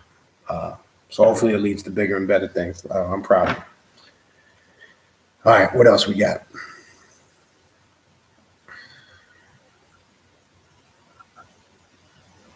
Let me see what else. Trollman, you can. I'm not understanding. You can practice voodoo and be. I mean, I think maybe you meant to say, can you practice voodoo and be gay? Now, in certain houses, depending on who you study under, what elders, what bokors, or voodoo priests or priestesses you study under, there's going to be a variance of opinion to that. Most traditionalists, and like in Ifa too, the Babalawos believe you can't be a Babalawo if you're homosexual, which I think that shit is ridiculous. But so I'm going to say this: what I'm trying to get you to see. In certain traditional circles, they're going to tell you no. On this path to self-mastery, absolutely you can. It's always centered around the individual or the practitioner and their approach. Look, let me say this.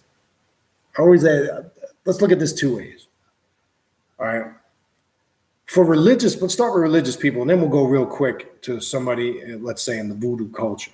All right. It's funny how religious people will bash gays and homosexuals, right? And I always get them with this. I mean, I've had pastors get heated with me, literally like wanting to go to blows because that's just how ignorant they are. Let me say this.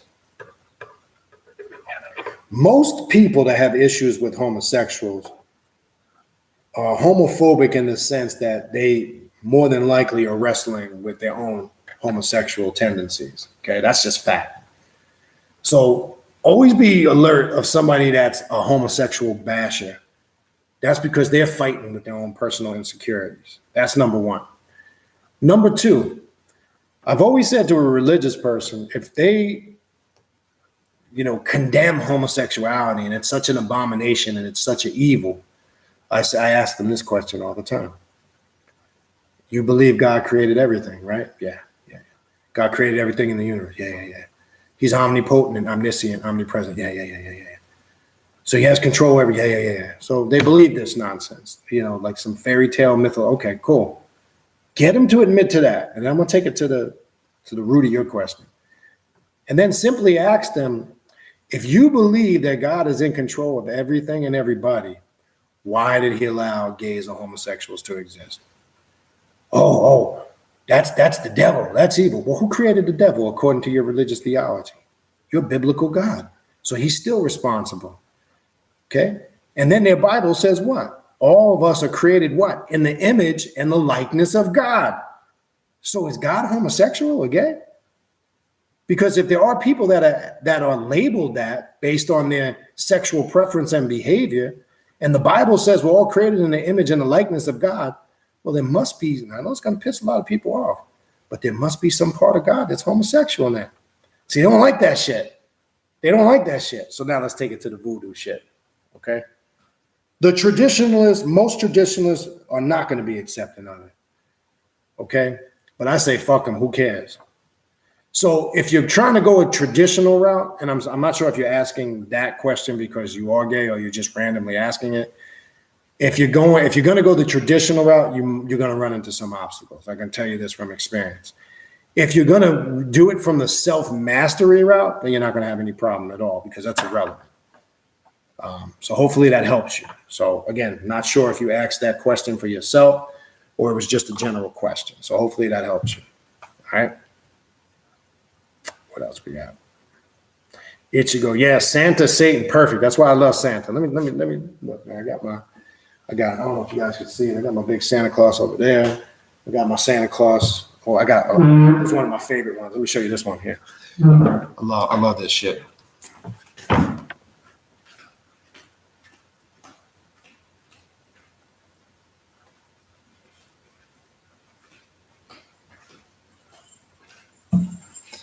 Yeah, buddy. What you know about that? That's the one I got in my other room over there. What you know about that? Yeah. What you know about that? Now, I would take you to the camera through the whole house. I know you can see some of it behind me, but I'd even take you outside. I don't give a fuck. I celebrate Christmas. I ain't into all that spooky ass shit. There's magic behind this shit. They just don't know it. All right? There's science behind this shit, but they just don't know it. I ain't gonna waste my time. But that's the man right there. Give me that. I got one here. I got a fly one up there on the fireplace. Look, first of all, I hope everybody, and I didn't say that, I hope everybody had a whatever Thanksgiving holiday or whatever you call it to celebrate. I hope everybody had a good one. I'm gonna leave claws right there. This is the ancient claws in the all white and gold, right? It's the white and gold, the Mac Daddy claws. Let me stop. This is a magical time of year. I ain't into all that. I've mentioned this several times before. I ain't into all that conscious, break down Santa come from this and a white man, this and that. I don't give a shit. It's a magical time of year. I make magic out of this shit. Okay?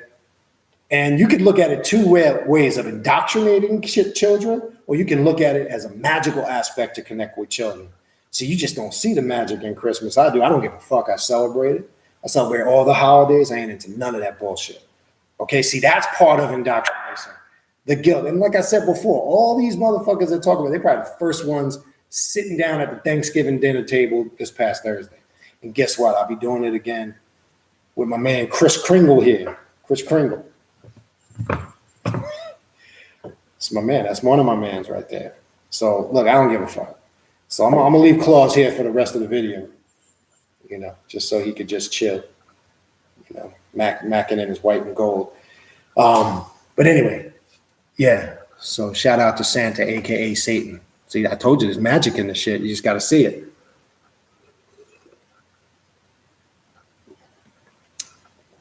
What else we got? Okay, good, Angel. We got 6 confirmed for the 16th. Cool. Appreciate it. Okay, Ritual Spirit. In Lord of the Rings, Gandalf fighting and destroying the Balrog, dying and then transforming into a new, more powerful version is a very telling of the left. Yeah, I told you, in Lord of the Rings, which is the all-seeing eye of Satan or Saturn, right? And that's why I was saying earlier, if you look at Saturn as a planet with the rings, when you look at it, when the ball of the spirit, you're looking at it head on and the rings going around it, push it up until you're seeing an eye, which we call activating the eye of Lucifer, the all-watchful eye of Lucifer. It's constantly looking over this planet, right? All of these concepts is what they grafted into your Bible, right? Tell them, Chris, ain't that? Break it down. Let me stop. All of this was grafted into your Bible. This is where they got their God concepts from all these stories of Kronos and Saturn and Satan and Set. They just took them and they facilitated them and they broke them down in their own terminology and words. And now you got it all backwards and twisted to the point where they now made you subservient to the information where you're not in control because it's telling you your story, your journey on this path. That's what it's talking about. All right. But that's a good point about Lord of the Rings. All right. Yeah, that's correct, Raccoon Eyes. I see Patrick wrote Golden Calf, Pan, Path of Baphomet. Yep. When we're talking about the golden calf, yeah. In the biblical story, Hathor is a golden cow or calf. That's correct, right? And the golden calf or bull or Taurus the bull is synonymous with the demon or the god Moloch, right? You'll see that connection there. He represented that. So why were the children of Israel worshiping Moloch? Or was that story grafted from somewhere else? And why after, according to the biblical story, when Moses came off of Mount Sinai and he got pissed off because They were impatient, couldn't wait. And he took so long, came back. And then it says he burned and annihilated and destroyed the golden calf. And he scattered the gold upon the surface of the water, as it says in Exodus. And then he made the children of Israel drink of it. What the fuck does that mean? Why did they drink this liquid gold in liquid form? What is the liquid gold? It's the monatomic gold that we know in ancient Egypt, the elixir, right? And the ancient Egyptians believed if you drank the monatomic gold, it corrected or repaired your junk DNA, which is just a simple way of saying it fixed all your weaknesses, right? It repaired your DNA. And what did I just say earlier? Your DNA, what? It vibrates at its own personal tone, frequency, and vibration. And you have to be able to connect with that and understand that so you know how to repair that so you can continue to evolve. That's what this path is about. It's a path of self-mastery. And that's what the Egyptians were trying to do. That's why I was pointing all that stuff out with the golden calf, with Malek, with the liquid gold and scattering the liquid gold on the surface of the water, and the children of Israel drinking the monatomic liquid gold. It says they drank. Go read the Bible. But when you ask somebody, what does that mean? What was the purpose of that? Ask a pastor or reverend to break down that story for you. They can't. They're going to give you some watered down bullshit in their Bible dictionaries and their theologian books that really don't make no sense. Because what was the purpose of them drinking that gold in liquid form? Why was it burned? Why was it condensed into a fine dust and then scattered on the water? And then the children of Israel, Moses and Aaron, forced them to drink it. I'm saying, go read this shit. Everything is right in front of your face. Religious people who are so quick to judge us on this path and say you guys are crazy, evil, and wicked, they don't realize that everything that they're shunning is right there in their own Bible. It's smack right in front of their face. I can go on for days about that, but I'm not going to waste too much time. All right, what else we got? Don Course, yo, bro, you know Christmas trees are satanic. That's my boy Kevin. Laugh my fucking ass. Talk to you Saturday. Yeah. I'm going to have Brother Kevin, a.k.a. Don Cost, come on. He's going to do a whole presentation on Gematria, or Gematria, as some say. I don't know if I pronounced that right. It's not numerology, but it's connected to numbers, and he'll break that down for you. He did a presentation at the Journey of the Black Addict Conference 2, which was a very good presentation. So I'm going to bring him on as a guest, and we're going to talk to him about that. He's going to break all that stuff down. I think you guys will be able to call in, and he could just take your name and break down the numerical aspect of your name and give you a lot of information on it, which is powerful shit. And you'll see how it's all connected. So we're going to set that up. Well, actually, I'm going to be meeting with him on Saturday, so we'll set up. I'm going to say maybe right after Christmas, because I forgot Christmas is the 25th. Won't be doing nothing on that day. Be chilling with the fam. Maybe the first week and maybe the first Wednesday in January. I'll check with him to make sure that works out with his schedule. Maybe we'll get him on the first Wednesday in January. That's probably more than likely, but I'll double check with him, make sure that works with his schedule. All right. So I'm looking forward to that. Yeah, Christmas trees are evil. That's why I got one up. The bigger the Christmas tree, the more evil it is. All right, what else we got?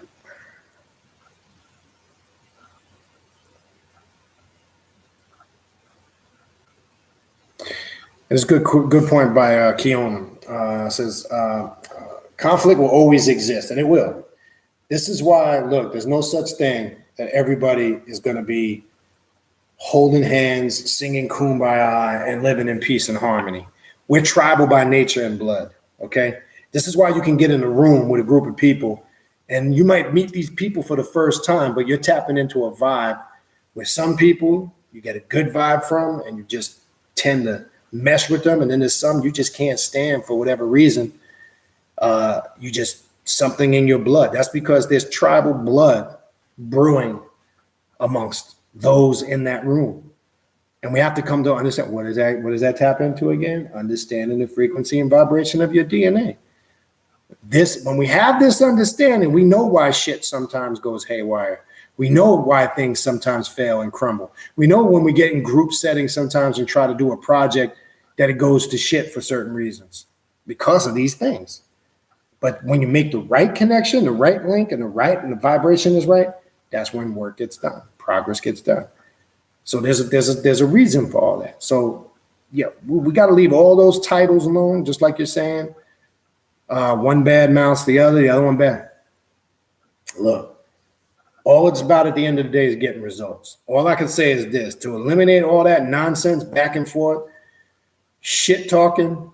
All I could say is this: whatever path you're on, whatever you call yourself, whatever you're studying, whatever spiritual system you practice, I don't care what you call it. Ask yourself this: how long have you been on it? After you answer that question, year, 2 years, 10 years, 15 years, 20 years. Ask yourself this now. Go back to the first day you can remember coming on that path, and then look at yourself today. And can you honestly say you see tremendous change and evolving spiritually, mentally, emotionally, physically, and financially? Now, if you can answer yes, a complete, unequivocal yes, power to you. But I guarantee you, a lot of people would have to be honest with themselves, and they realize I've been doing the same shit for so many years, and it really hasn't done anything for me. That's telltale sign it's time to bring a change. The beauty of it is, and I can attest to this, and I know there's plenty others who can, like myself, I can look back on when I first started out on this path to where I'm at now, and I can honestly, without a shadow of a doubt, say I see tremendous change and growth and continual change and growth. Not tremendous change and growth like I'm done, there it is, I'm here, I got it. No, I see from where I came, I see the tremendous change and results to where I'm at now, and the picture moving forward is clear. I see where I'm headed now. See, that's the problem with a lot. We don't see where we're going. So we get confused. We jump from this to that. The beauty of it is where you see where you came from, you can establish the now, because the only thing that really matters is the now, but the now gives a clear picture to where you're headed. So once you can see that and put it into perspective like that, you're in good shape. Trust me when I tell you you're in good shape. So, yes. What else we got?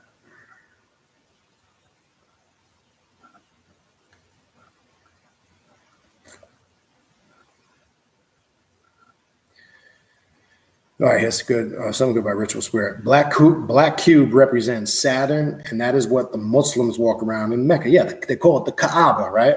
And that's really a cube. The Arabic word for cube was square.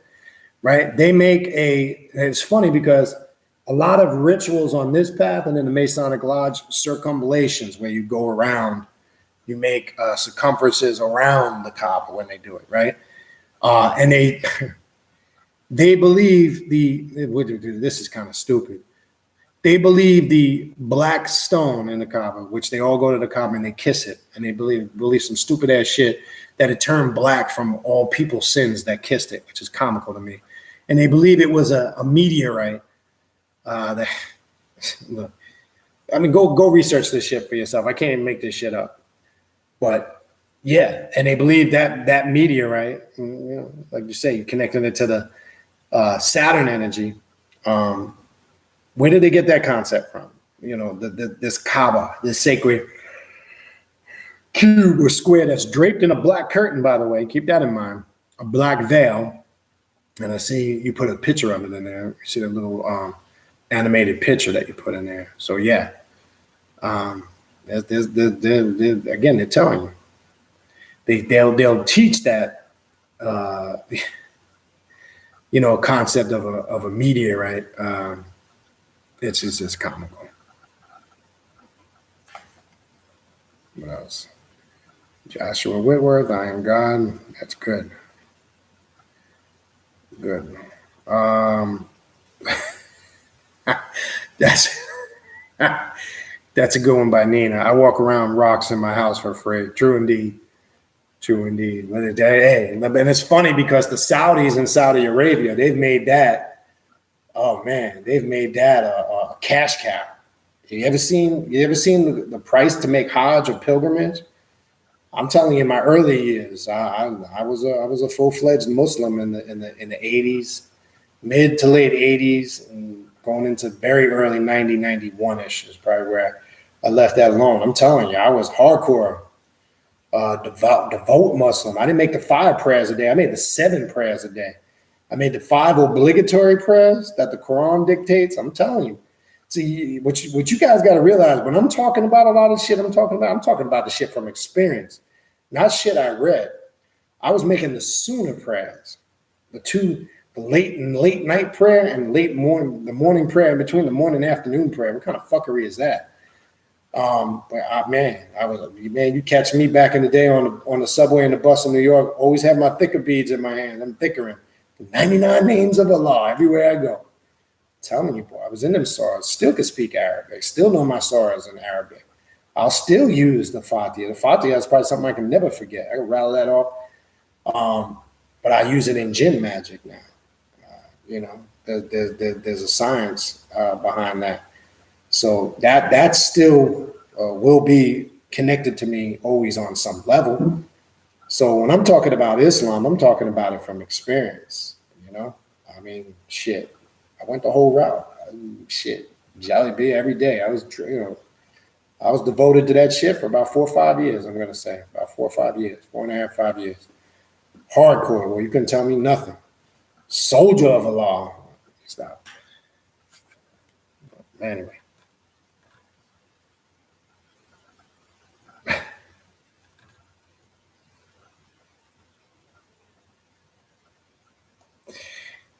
Yeah, I'm not going to get too much into that now, but I see, so Joshua, the fractal, when we talk about the fractal vortex or the fractal code or the fractal point, that's opening yourself up to a whole, another level of awareness. There's binary, digital, and people will talk about those codes. We'll maybe do a video on that or talk about that a little bit more in depth. But when we talk about a vortex or a matrix, right? What we have to really understand, and I've always said this, them vortex of those matrix, when you come to the realization, like even when you look at them, how they showed in the movie, the Matrix series, or the Matrix movies, right? Once you realize or you've identified that matrix or vortex you're in, as they tried to depict or show in the movie, it still, again, centers around the principle that once you're not a victim or being controlled by the vortex or the matrix, as they stepped out of it and removed the veil and the illusions, they realized, again, they always had control. So once you unlock that certain code, which that's, again, I'm not going to get too much into that right now, that's when different levels of control and awareness and understanding kick in. Now, especially when we're dealing with certain aspects of greater black magic and we're breaking the concept of linear time, right? Because one thing that a magician has to discipline themselves to understand these things is time doesn't really exist. It's just an illusion. But it's not something you should just say from the mouth because it sounds cool and it's a nice spiritual phrase and it sounds heavy and deep. But one comes to the realization of that, right? You start to understand time really has no control or sets any parameters or boundaries, only the ones that you allow it to. And that's why when you look encoded in religion, they made sure they stamped a beginning, because they start off the very first chapter and verse of the Bible, in the beginning. And then they purposely put in the book of Revelations at the end, the Alpha and the Omega, the beginning and the end. Question is, the beginning and the end of what? Because if we talked about earlier, energy can never be destroyed. It just is. So explain to me, what was that beginning and what end? What's going to happen at this end we're talking about? Or that's being talked about all the time. Think. Okay. All right, what else we got? Yes, and that's true, Tanisha. When you do find, Lady Mystic, when you do find the answer on your own, no one can tell you different. Why? Because you've now raised yourself up to the realization of the truth. And that's why I said truth is personal. Truth only becomes a reality when you confirm it for yourself, not when you just forcefully accept it because it's been shoved down your throat like most religious people do. They just accept it, and then they say it's truth, and they really can't confirm that it's true. But the difference is when you confirm it for yourself and you see it, and you, based on your experience and whatever work you've done to that conclusion, now what was being maybe just a statement has now become a reality of truth to you because you raised yourself up to the awareness of it, and nobody can take that from you.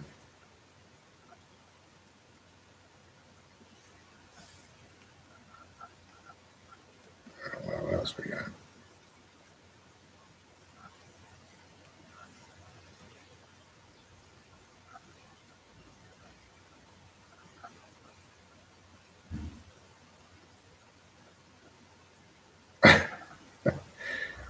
I just read a comment from me about your 8-year-old son. That's funny. What else we got?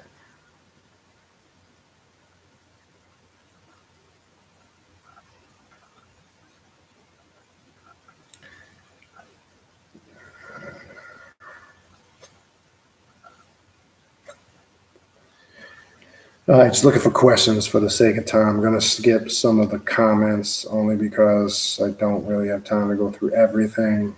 What time we got? Already been on for 2 hours.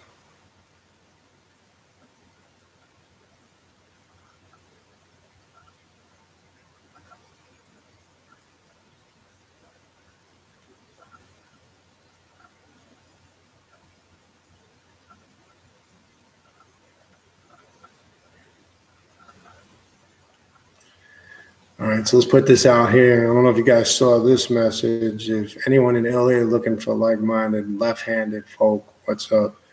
Low folk, IG, King Atlas.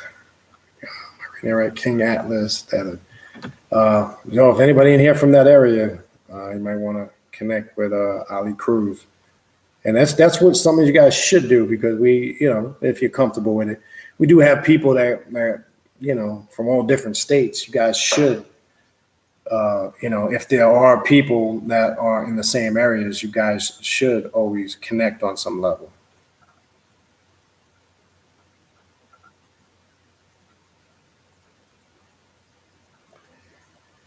All right.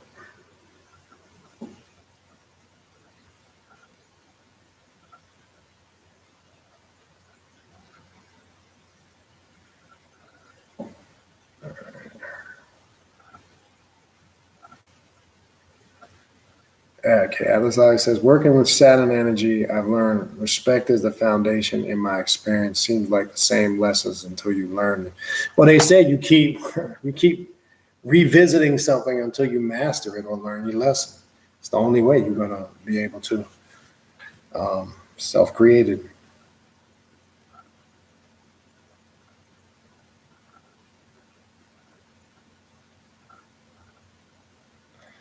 All right, I'm going through this quickly, people.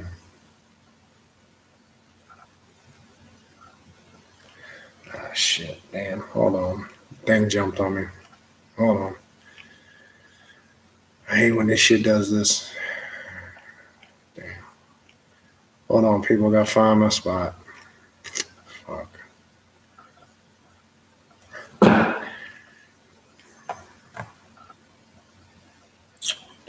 Okay, I think this is where I left off. Okay, yeah. Angel asks, isn't Kronos / Saturn the devourer of time, aka Father Time? Yes. You will also see that when you look up and do research, whether you Google it or in books. Yes. And it still falls, again, along the lines of the devourer. And I think the key component to focus on, regardless if it's devourer of time, devourer of children, as they say, a fertility god, the devourer concept is there. And I think that's what we need to draw upon.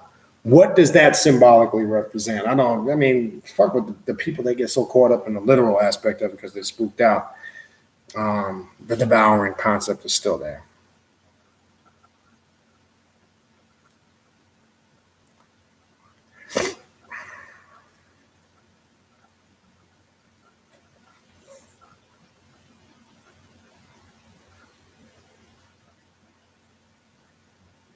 Yeah. Look, as far as 2020 and beyond, there's going to be a lot of crazy. We see it. The crazy shit has been popping off for the last several years. I mean, I've said this. Excuse me.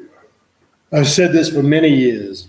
Just look at the way one nature is behaving. You're seeing the planet is going through its changes, and those that are in line with those changes are changing with it. The ones that aren't, these are the people that are going crazy. These are the people that are, carrying out these mass murders and shootings. This is why you're seeing a rise in a lot of bizarre things. Because look, I started teaching this back in the 90s, early 90s. I used to teach that. Look, the closer the sun, as the Earth makes its rotation through the entire around the universe or the galaxy, as the Earth gets closer to the sun, more crazy shit's going to start happening, because that energy from the sun, those that are able to take it in, I'm not just talking on a physical level, those that are able to absorb that consciousness from the sun are the ones that are transitioning and growing on a natural level. Those that can't, these are the motherfuckers that are going crazy in their thoughts. These are the people that can't deal with stress and hardships and strain and strife and all the issues that are coming as the world is changing. All you got to do is look at the weather, start there. Look at the catastrophic events that have taken place over the last 5, 6, 7 years. Now, remember the whole ushering in where people was shit up in arms about 2012. Remember that? And everybody was shitting their pants. They thought it was the end of the world. And I kept telling people from 2009 going into 2012, it's not what you think it is. What happened in 2012, and all you got to do is go back into the Mayan Mayan culture and read the Dresden Codex, and you'll see it on the Mayan calendars. You'll see it on the Egyptian calendars.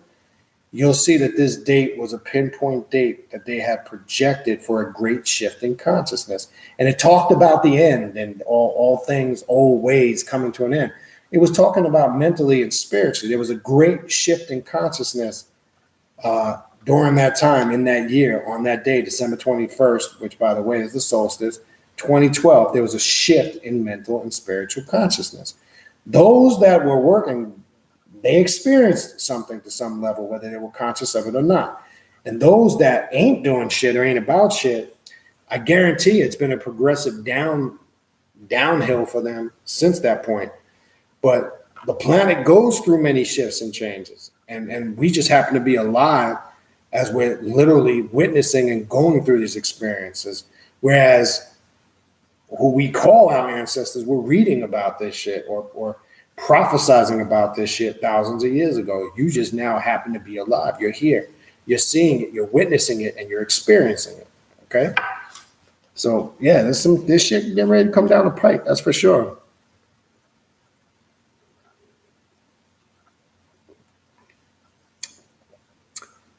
Ender Oversoul. Does Melchizedek relate to Kronos? Now, will you find, specifically in certain information or books where people will say on a wide scale level there's a connection? No, you really won't see that. But there are certain aspects of Kronos you can connect to Melchizedek. Like, for an example, the time thing that Angel said, right? Because what does it say with Melchizedek? He has no mother, no father. He's called the Ancient of Days, no beginning, no end. So, yeah, there are some attributes or aspects of Kronos that you can synchronize with Melchizedek, just like you could do with other spirits, entities, archetypes, or deities. But is that a mainstream school of thought? More than likely, no. But if you can make connections with it on that level, who cares? If there's something you're connecting with that in your work, then work with it. Fuck what anybody else says. It's irrelevant. All right, what else we got?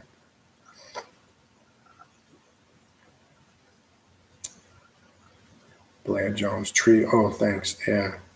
We take pride in the Christmas tree. Anything that's evil. Reginald Domino, do you have any tips of overcoming fear of doing shadow work? Yeah, just got to stay in it. First question would be, what is it you're fearing? You got to identify that. Is it when you're going in internally and doing private work? Are there certain feelings and emotions that are rising to the surface that are frightening you? Is it a certain feeling? Is it a certain energy? I say all that to say, because if you're feeling any of those things, and the fear aspect that you're describing in itself is the real you emerging. And when our real thoughts start to emerge, it can raise a lot or incite a lot of emotions of fear.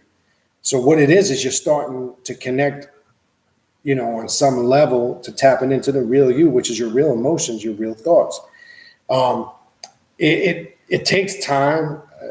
The best way to deal with it is when you're feeling that fear coming on, you got to just discipline yourself to stay in the moment with the work. And it's just like anything else, with a lot of persistence, that stuff started dissipating and fading to the side.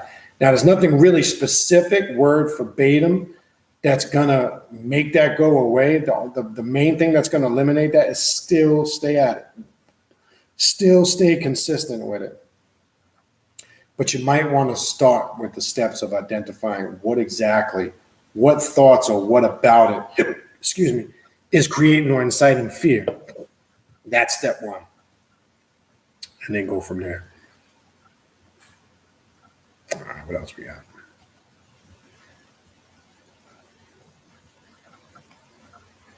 Atlas, your thoughts on Saturn in relation to the age of Aquarius? Yeah, now the age of Aquarius, as they say, it's the era of information, awareness, a high spiritual age. A lot of the New Ages talk about it too. It's big amongst the New Ages. Leaving the Piscean, the water area, and going into the age of Aquarius, air. Right? It talks about different stages or evolution. Now, yeah, there's a connection, because the Saturn energy, everything we talked about, what that represents, there is, in my opinion, one can make the synchronization to the Saturn energy and the age of Aquarius. There's attributes that, in my opinion, that connect. So when we do this, whether it's like the question Atlas just asked and the question before that, when you see the synchronizations, whether it's with Kronos or this question, if you're making a connection with it, and again, as I said a minute ago, and it's helping you evolve and grow in your path, then that's all that matters. And if somebody else doesn't see the same synchronization or connection with it, who cares? That wasn't the point. The point was you saw something, you got it. And then sometimes what we tend to do is we turn to somebody to try to validate it. You understand what I'm saying? And there's really no need. But if you're making that connection, yeah, do it. All right, what else we got?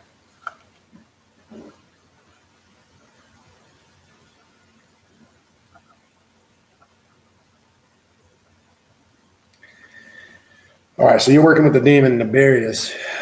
All right, from the go for about 4 years straight now. Recently, I've been experiencing a type of possession, but I'm still in control. How is demonic possession different from voodoo? All right, they're similar but different. They're different in the sense when you're looking at whether it's the deities in the demonic pantheon or the voodoo pantheon. A lot of these spirits or demons possess or carry a certain energy. The only difference is the intensity sometimes. A lot of the Loa, when they come through and possess an initiate, they're very aggressive. So the voodoo or the voodoo ones can become more aggressive, physically, that is, when they mount or possess an individual. Now, if I've found like what you're talking about, the barriers from the 72 Lords of Darkness, what you're talking about, I find them, it's a powerful, because that's basically what I work with now after leaving all that traditional shit alone. It's a raw, aggressive, you tap into an influx. With what I find with working with those type of energies, you're dealing with the influx of simultaneous entry. I've experienced, for an example, I talked about this, and I can tell you the difference between that and, say, being mounted in a voodoo type of ceremony. recent work I finished with Samael. And part of that work was in the last stages of the work that I did with Samael, you bring Samael in a form of possession into you. In the last part of the work that I was doing with Samael, you embody and you become like Samael, and then you take your dagger and you create this visualization where you start chopping up and you're destroying things about yourself. Well, I found, almost like the movie The Matrix, I found myself and I saw myself out of my body looking at myself, and I was swinging the dagger and it looked like it did in the Matrix movies. And here's a good way to your fear question earlier. I visualized this energy. I visualized it in like a greenish, bluish color. And then it turned like murky brown and it represented fear. And with my dagger, I started to chop away the fear, but all taking on the persona and looking through the eyes. And I had already locked in my mind the sigil of Samael, and it looks like the face with a mask, but that was me. I was looking through the mask now. But the intensity and the power of it, it was like I wasn't vibrating on regular time. The way that I saw myself moving, it looked like that Matrix shit. And I thought at first, was I forcefully doing this? But I wasn't. And it's just, I'm trying to explain it the best way I can.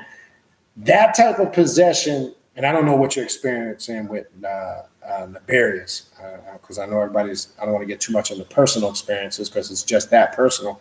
But I can tell you the only difference is the level and the intensity of the energy, the vibration of it. That's basically it. They're different, paths and systems. So those energies, they can be a little different. Now there are, if you're working with the Goetia or the Lords of Darkness, some of those can be very, very intense, like Andreophis or Malthus. Malthus is no energy to play with. Belial thrives, feeds off of doing destructive shit. It's like a kid that likes to take matches and burn shit down or just destroy shit. That's Belial energy. And you start fucking with that and you're not ready for it, you can start burning down houses that you're not ready to burn down. It's the best way I could describe it. So just the difference to me I can only speak from my experience, to me is just the level of intensity based on the vibration or the frequency of that energy. That's it. That's what I notice. All right, what else we got?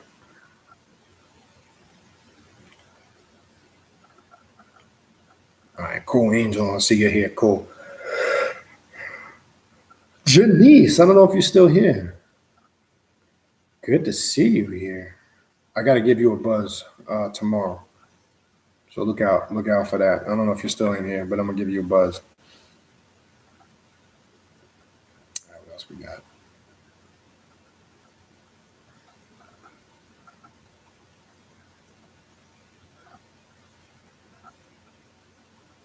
All right, cool.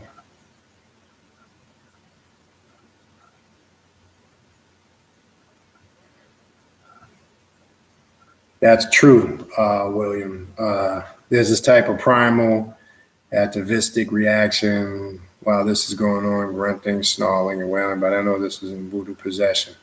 No, and usually, when we're talking about voodoo, depending on the deity, they usually have certain characteristics. And a skilled practitioner can usually determine an authentic possession and a bullshit one.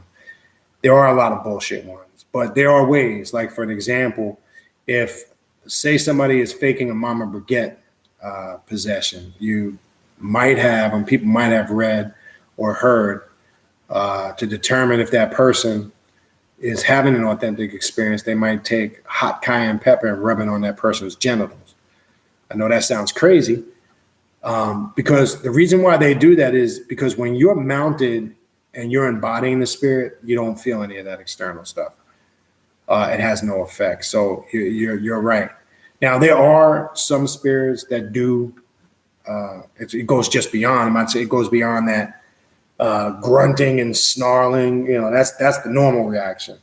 But you're right. You can usually detect when there's some bullshit going on. That's true, Snow and Boy. In Isaiah chapter 45, if you read Isaiah chapter 45, it's funny, and I've gotten into arguments with preachers over this quote, and it says, and I quote, "No confusion, I am the Lord your God," right? Makes that statement in the beginning. Go read Isaiah chapter 45. Start with 1 and take yourself on down to 7. It says, "I am the Lord your God. I create the light. I create the darkness. I create good and I create evil. I, the Lord God, do all these things." They never see that part, though. And that's why I use that on them all the time. When they separate, when something bad happens, it's always, oh, the devil this and the devil did that and the devil's a liar and the devil's evil. Well, your God is taking responsibility for the creation of that evil.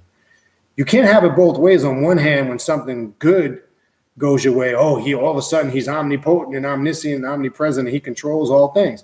But when something bad happens, you want to separate something that he laid claim to creating.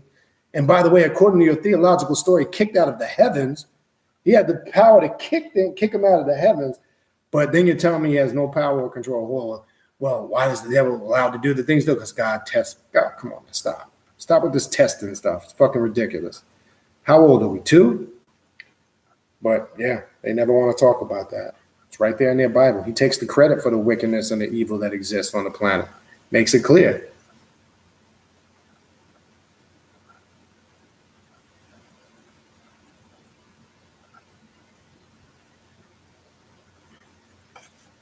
All right, what else we got?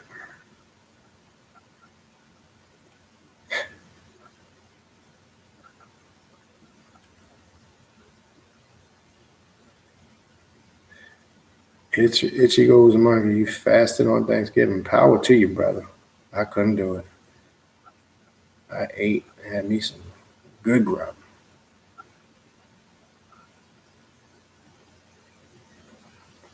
Oni, welcome, Oni. Good to see you.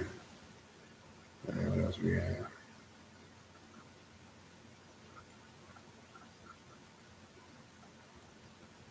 What else we got? I think we're gonna wrap this up in a minute. Yeah, I definitely exceeded my time. I'm sorry, I don't think I'm gonna get to everything. Good. Let me read this comment. This is a good comment by William Thomas. The Bible is the true liturgy of Saturn. The God in the Bible is Satan. Thank you. I've been trying to say that for years. That's true, Nikita. The Christians they try to forget their bloodthirsty God. What kind of God enjoys the smell of dead animal carcass? It says many times throughout the Bible and the scent of the burning flesh was pleasing to God. So what kind of person loves the smell of dead animal carcass burning? What kind of God requests ritualistically when he requested that the Levites slit the neck of the animals they sacrificed and made sure blood dripped out on all 4 corners of the altar? And I told you guys this before. Watch a Catholic Mass, right? If you look at some priests and priests that are more old school, and it's something they did, you'll still see some priests do it today. Not all, but more older school priests. My ear is super itching, and I know why. More super priests, you'll see them when they're doing what they call transubstantiation, as they call it, turning the bread and the wine into the blood and body of Christ, which is magic and ritualistic and vampiric in itself. But that's some magical shit. They can get you to eat the body and blood of a dead guy, and then you line up to eat the shit. That's a whole nother story. I ain't gonna even get into that now.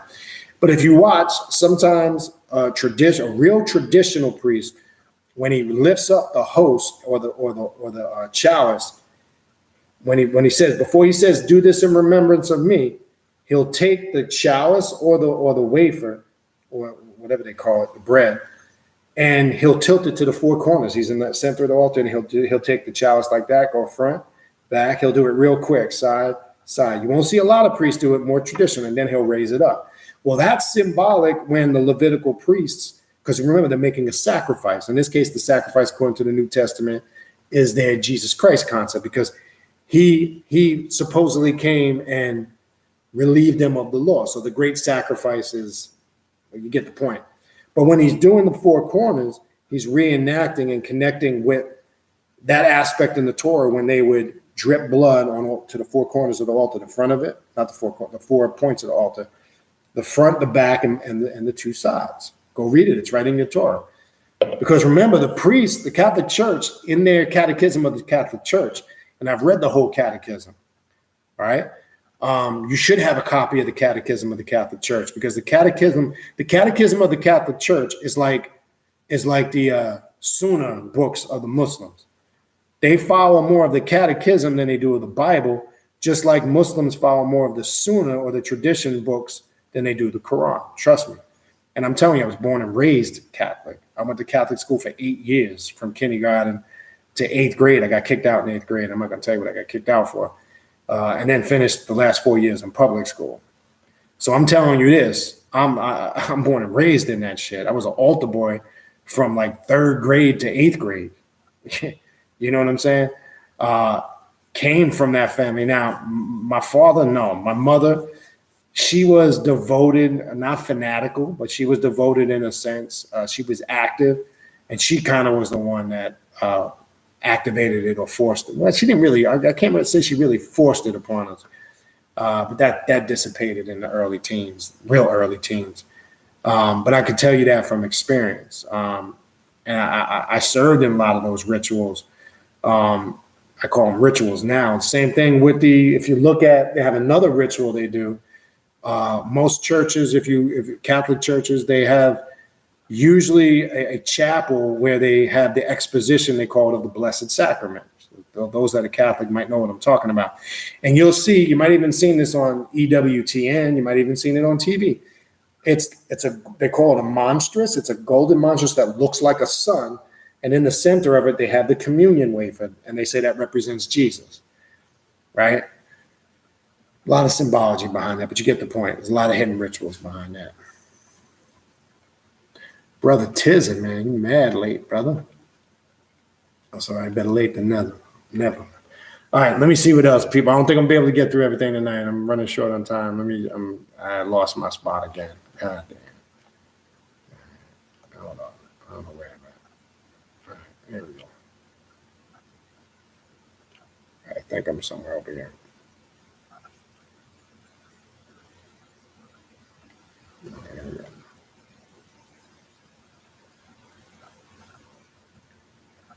Yeah, and that's why I brought it up, Lady Mystic. They never tell you why Moses directed the Israelites to drink that golden ash. Now you know why, right? Somebody snuck in an Egyptian aspect of the monatomic gold in there. Now, who do they say, according to Egyptian information or Kemetic information, who was Moses? Moses was actually Thutmose the first of ancient Egypt. Who was Thutmose the first of ancient Egypt? Well, when you go back in ancient Egypt, you look, Thutmose the first was the one who attended to what they call the Kapha inside the sacred pyramid. That's where they get the concept of the Ark of the Covenant, right? You had Moses, who tended to the Ark of Covenant in the Holy of Holies. You had Thutmose the first, who tended to the Kapha inside the sacred pyramid. Coincidence? I don't think not. The breakdown of the name Thutmose the first, Thutmose or Mos, he who's drawn from water. You have in the Greek, you have Moses, you have Moshe, and Musa in the Arabic. They all mean the same thing. It's not a coincidence. This is important to pay attention to. Then when you go do the research on Thutmose the first, right, he was responsible for driving the Hyksos out of Egypt. Who were the Hyksos? The Hyksos were Indo-Aryan invaders who came into Egypt, the shepherd kings, and mixed in with the ancient Egyptians and caused havoc for many years. Now, they were there for 430 years. There's no record in Egypt of any people called Israelites or Hebrews being in bondage for 430 years. But you do find a record of the Hyksos. So some scholars have said, and you can find this in the Oxford Annotated Bible in the commentary, most of the major world religious and evangelical scholars agree, and they'll tell you that there was no such people that really ever existed by that name, and it's more likely that story is centered around the Hyksos people. Coincidence? I think not, because we know the ancient Egyptians were meticulous when they kept records. That's a fact. And if there was anybody called Hebrews there in bondage for 430 years, it would be clearly documented. But what's the chance that we see a group of people in bondage, well, not in bondage, but invaders there for 400 and something years, and the stories almost are identical? Well, Thutmose was responsible for driving them out. And then that story got changed when they got wind of that, And the people who called themselves Jews later said, "Oh, that was Moses, and he's the one that rescued us, from Egypt." So there's correlation to that story. I mean, that's a whole nother thing. I'll be breaking that shit down all night. But this is stuff we need to know. Now, I do actually, in one of my sessions, I haven't done it in a while, and I plan on revisiting that. I do a class occasionally called Esoteric Bible and Quran. And I break down all the occult and hidden meanings of the Bible and the Quran, and break down from a left-hand path occult perspective what these stories really mean, how we utilize them. Because as I said, contrary to belief, we do study the Bible and the Quran on this path, but we don't study it from a religious perspective. We study it from an occult, astrological, and we decipher the hidden codes and meanings in those books. Look, I know some of you is here. I think a couple of you is in here now that took that class last year. You could go. I take you from Genesis all the way to Revelations and all 114 chapters of the Quran, and show you the breakdown of that from an occult perspective. I show you how to use the Quran via jinn magic, how you can use the surahs to unlock the power of the jinn, because there's specific surahs that mention the jinn, and there's a reason. But again, that's a whole nother science. But yeah.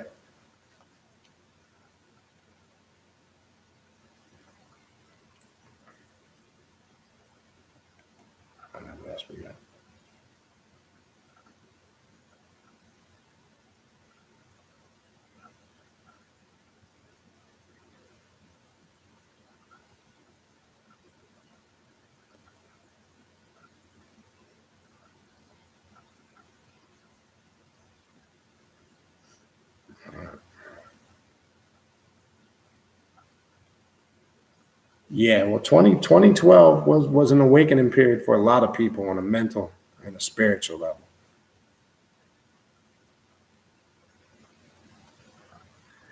All right, people, I think that's it for me. It's a wrap.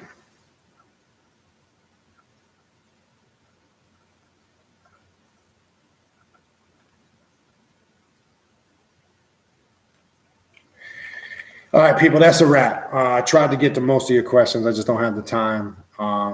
If you remember them, maybe save them for next time. Just look out. I'm still not sure about next Wednesday. I just want to remind people, still not sure about next Wednesday. I don't think I'm going to be able to do it. I'm going to change that date probably to the following Wednesday and just maybe throw a recorded video up.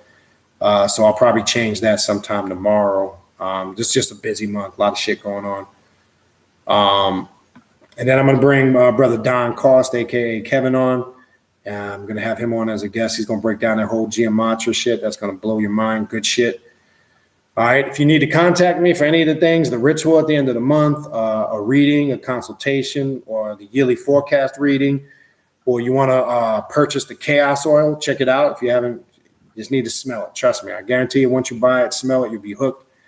If you any of the stuff, the ritual, readings, consultations, classes, the upcoming classes in January, shoot me an email. It's right there in the description box of the videos.